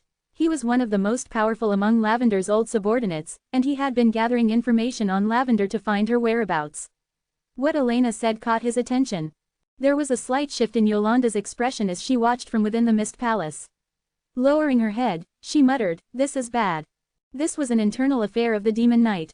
Yolanda couldn't interfere. Had it been any other matter, it wouldn't have been difficult to involve herself in the conflict. However, as it was, the situation was much more complicated. In front of their eyes was a battle between two Demon Knight queens, and they had no room or desire for compromise. If Yolanda interfered, she would be putting the Supreme Lords of both the Demon Knight and the Alliance in a perilous position. The situation was delicate. Now that a chaotic world had arrived, many of the Supreme Lords were simply lurking in wait for a new round of heavenly destiny to unfold. It would be unwise for Yolanda to make a move, given the current circumstances. But Zen, he is far too careless. I can only hope that he can find a way to get away from this trouble, she said to herself as she shook her head. Zen grabbed onto Freya, his eyebrows tightly knit as he continued to fall. The disclosure of Lavender's whereabouts was purely an accident. She hadn't expected the blonde woman to use the power of three queens. If not for it, her whereabouts wouldn't have been revealed. "What next?" Zen asked. Lavender's face had a troubled expression. Her mind raced with the dismal possibilities. She answered Zen, her eyes stern. "Continue to go down. Let's go through the endless abyss first. We'll think about other problems later." They were in an extremely precarious position. Back in Auspice City, Lavender had forced Neela into an oath, which would help keep her secret. However, she wouldn't succeed in convincing the Saint Lord of the Purple Bamboo Sacred Place outside the underground palace to do the same. She would not budge, even with her position as the Queen of Killings. The ones at the top always proved to be the craftiest. The Saint Lord knew Lavender's position as queen was already teetering on the verge of collapse. Now that the Saint Lord had blocked the entrance to the underground palace, nothing but doom awaited them if they attempted to leave the endless abyss. But they couldn't stay here forever. The endless abyss would be unable to stop a Saint Lord from entering. What prevented them from forcing their way in were the treasures within the underground palace. They did not know what sort of opportunities the palace held, but forcing their way in could lead to its destruction, and consequently the loss of the secrets it promised. Even if Zen stayed in the endless abyss for a time, it would do nothing more than fuel Alina's impatience. Once it reached the end of its tether, she would surely force her way in. It was only a matter of time before more trouble came. Right now, Zen had no time to pay attention to other martial artists, even Lincoln. He grabbed Freya and moved closer to the abyss wall. The moment he came into contact with the hard surface, his entire body was propelled sideways as he kicked the wall. Whoosh! He had kicked upwards, lending more speed to his fall. His drop hadn't been slow, but time was of great consequence. He needed to pass through the endless abyss as quickly as he could. Both he and Lavender were anxious about what happened after, but as of this moment, their descent in the endless abyss demanded their attention. Zen adjusted his position to get closer to the wall. Repeating his earlier motions, he kicked it again. Whoosh! Their speed once again increased. Zen kept on following this pattern of shifting and kicking, leaving the frantic warriors farther and farther above. Boom, boom, boom. Lincoln had not ceased his attacks on the blonde woman's dual-colored light barrier. She was staring blankly at Zen's figure, which was growing more and more distant with each passing second. She was only a warrior at the Spirit Supreme realm, but the ancient demon knight blood running in her veins made her far more valuable to the Saint Lord than other higher-ranked warriors. A warrior with a bloodline like hers was meant to be sent to the core area of the demon knight to cultivate. However, fate had other plans. She had grown up in the purple bamboo sacred place and the Saint Lord was kind to her, so she had concealed the truth about her lineage. But after being cornered by Lincoln, she had used the power of 3 queens. She had not expected it to cause the uncovering of Lavender's whereabouts. The roaring token resounded throughout the universe, and naturally arrived at the blonde woman's ears as well. 2 queens stood at the forefront of this battle.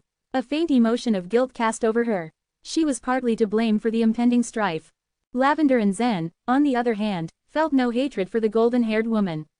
She could not have known that Lavender was in Zen's body. The discovery of Lavender's whereabouts had been purely a coincidence. As Zen descended rapidly, the scenery around him once again changed. The blood-red walls of the abyss had screamed slaughter a while ago.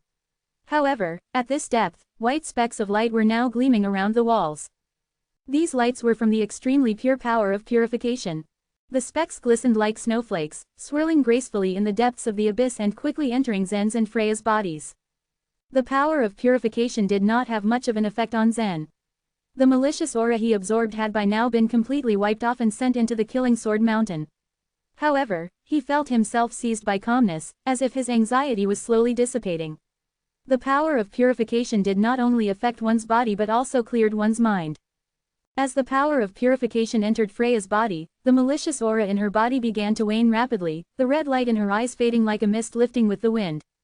Not long after, Freya's body was completely freed from the malicious aura, and her expression returned to normal. Zen, Freya called. Just now, she had fallen into a frenzy. Her mind had been dominated by the malicious aura, so she didn't know what had happened. Leave the endless abyss, Zen said simply, not elaborating further. At this, Freya's expression instantly froze. Zen had spoken seriously instead of the cordial way he usually addressed her. She lowered her eyes as she bit her lip and uttered, She knew that she was nothing but deadweight. Her following Zen was holding him back. It made perfect sense that he would want her to leave the underground palace as soon as possible. Zen watched shadows cross over her features. The tremble in her lips betrayed her emotions even as she answered him in a leveled voice. Zen gave her a reassuring smile and said, "It's not what you think. I have other things to take care of." "Other things?" Freya asked in a concerned voice. "You'll find out soon enough." Zen turned back to approach the wall, and with a stomp, sped up his sprint, leaving Freya to stare after his receding figure. Shaking her head, she activated the divine texture. Chapter 1140, The Ghosts. Freya knew very well that even if it was a minor problem, she wouldn't be able to solve it for Zen. Judging from Zen's expression, he had indeed met with quite a big trouble this time. She had to be as supportive as possible since she could do nothing to help. After the divine texture was activated, a purple light enveloped her as her descent rapidly came to a halt, following which, the purple light brought her upwards rapidly.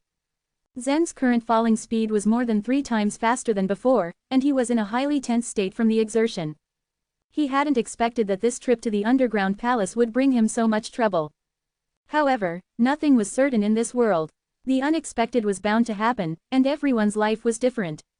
Zen's fate was not predetermined and could not be predicted. Nevertheless, what Zen was facing now was a serious dilemma, but not a hopeless one. Now he had to seize the time to explore the endless abyss first. Long ago, Lavender had stopped at the 4th lap of the abyss.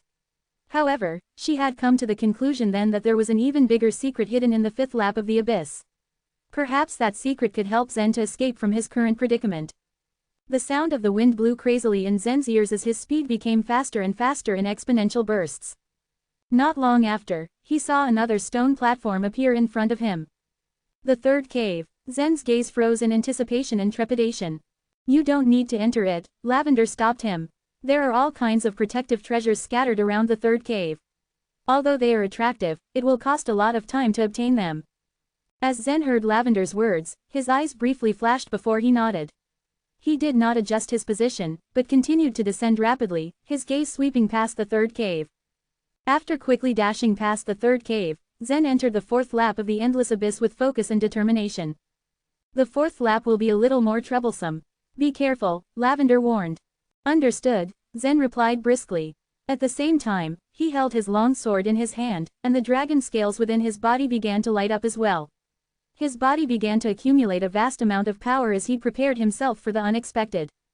Lavender, who had stayed inside Zen's body, was equally nervous, but when she noted his serious expression, she suddenly smiled confidently. Although she had warned Zen, she still believed that he would be able to make it through the 4th lap. It had to be said that she had put Zen under a lot of pressure before, in the hopes of preparing him. "Rest assured, Zen. Anyway, I have already been exposed. I will help you with the remaining path in the abyss," Lavender secretly thought. There were demon knight martial artists present within the endless abyss. Moreover, the Saint Lord of the Purple Bamboo Sacred Place stood guard at the entrance of the underground palace, so Lavender didn't plan on making any moves first. She had hoped to remain hidden. But now, everything had changed. Her biggest enemy, Elena, had already discovered her whereabouts, so there was no longer a need to hide herself. All she needed to do now was to help Zen through the endless abyss. Zen kept plunging downward at meteoric speeds. Not long after, the sounds of ghosts' woeful wailing suddenly echoed up from the bottom of the abyss. Waves of eerie ghost aura were being transmitted from below, as if there were tens of thousands of ghosts wailing down there. At this moment, the endless abyss seemed to have been transformed into an abyss that led straight to perdition. Roar, roar, awoo. There were countless densely packed gatherings of ghosts surrounding the wall. Some of these ghosts were big and some were small. Even in death, they had as much diversity as they had held in life.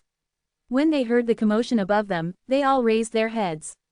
Then they discovered Zen, and they all opened their mouths and began to roar with a terrible hunger.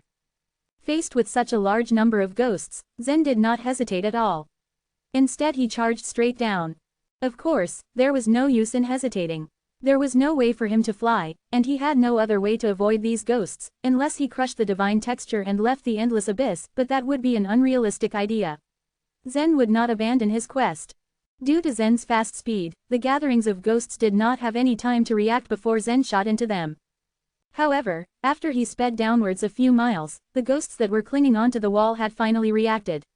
They jumped off from the wall ahead of time, and rushed to surround Zen with an awful intent. Awoo! A ghost that looked like a gorilla had leapt from the wall. Its entire body was emitting a pure black ghost aura. It was about to grapple with Zen. Go to perdition! Zen's eyes flashed vehemently, and he thrust out the Thunder Wind Divine Sword with his mighty hand. These ghosts did not possess any physical bodies, so the Nether God Shadow and the Wind Blades were unable to cause any harm to them, but thunder could ward off evil spirits, so it had a miraculously powerful effect on them. Zen's Thunder Wind Divine Sword lashed out with tremendous force and energy, shattering the ghosts. Knowing that the Wind Blades could have no effect, Zen had only activated the Thunder Law within the Thunder Wind Divine Sword. Crack! An azure bolt of lightning streaked across the pitch-black abyss, reflecting off the densely packed ghosts on both sides of the abyss. The scene could have made one's blood freeze. It was a vision of torture. The bolt of lightning struck the gorilla-like ghost's body, instantly causing it to vanish into thin air. However, Zen's attack did not intimidate these ghosts. Instead, it had only served to incite their fierceness. One ghost after another raced along the wall with the intent to pounce on Zen. At the same time, Zen suddenly heard various beastly howls from above. It turned out that the ghosts that Zen had swept past had left the wall and were chasing down after him. However, their speed of descent was far inferior to Zen's, so they had been left far behind by Zen.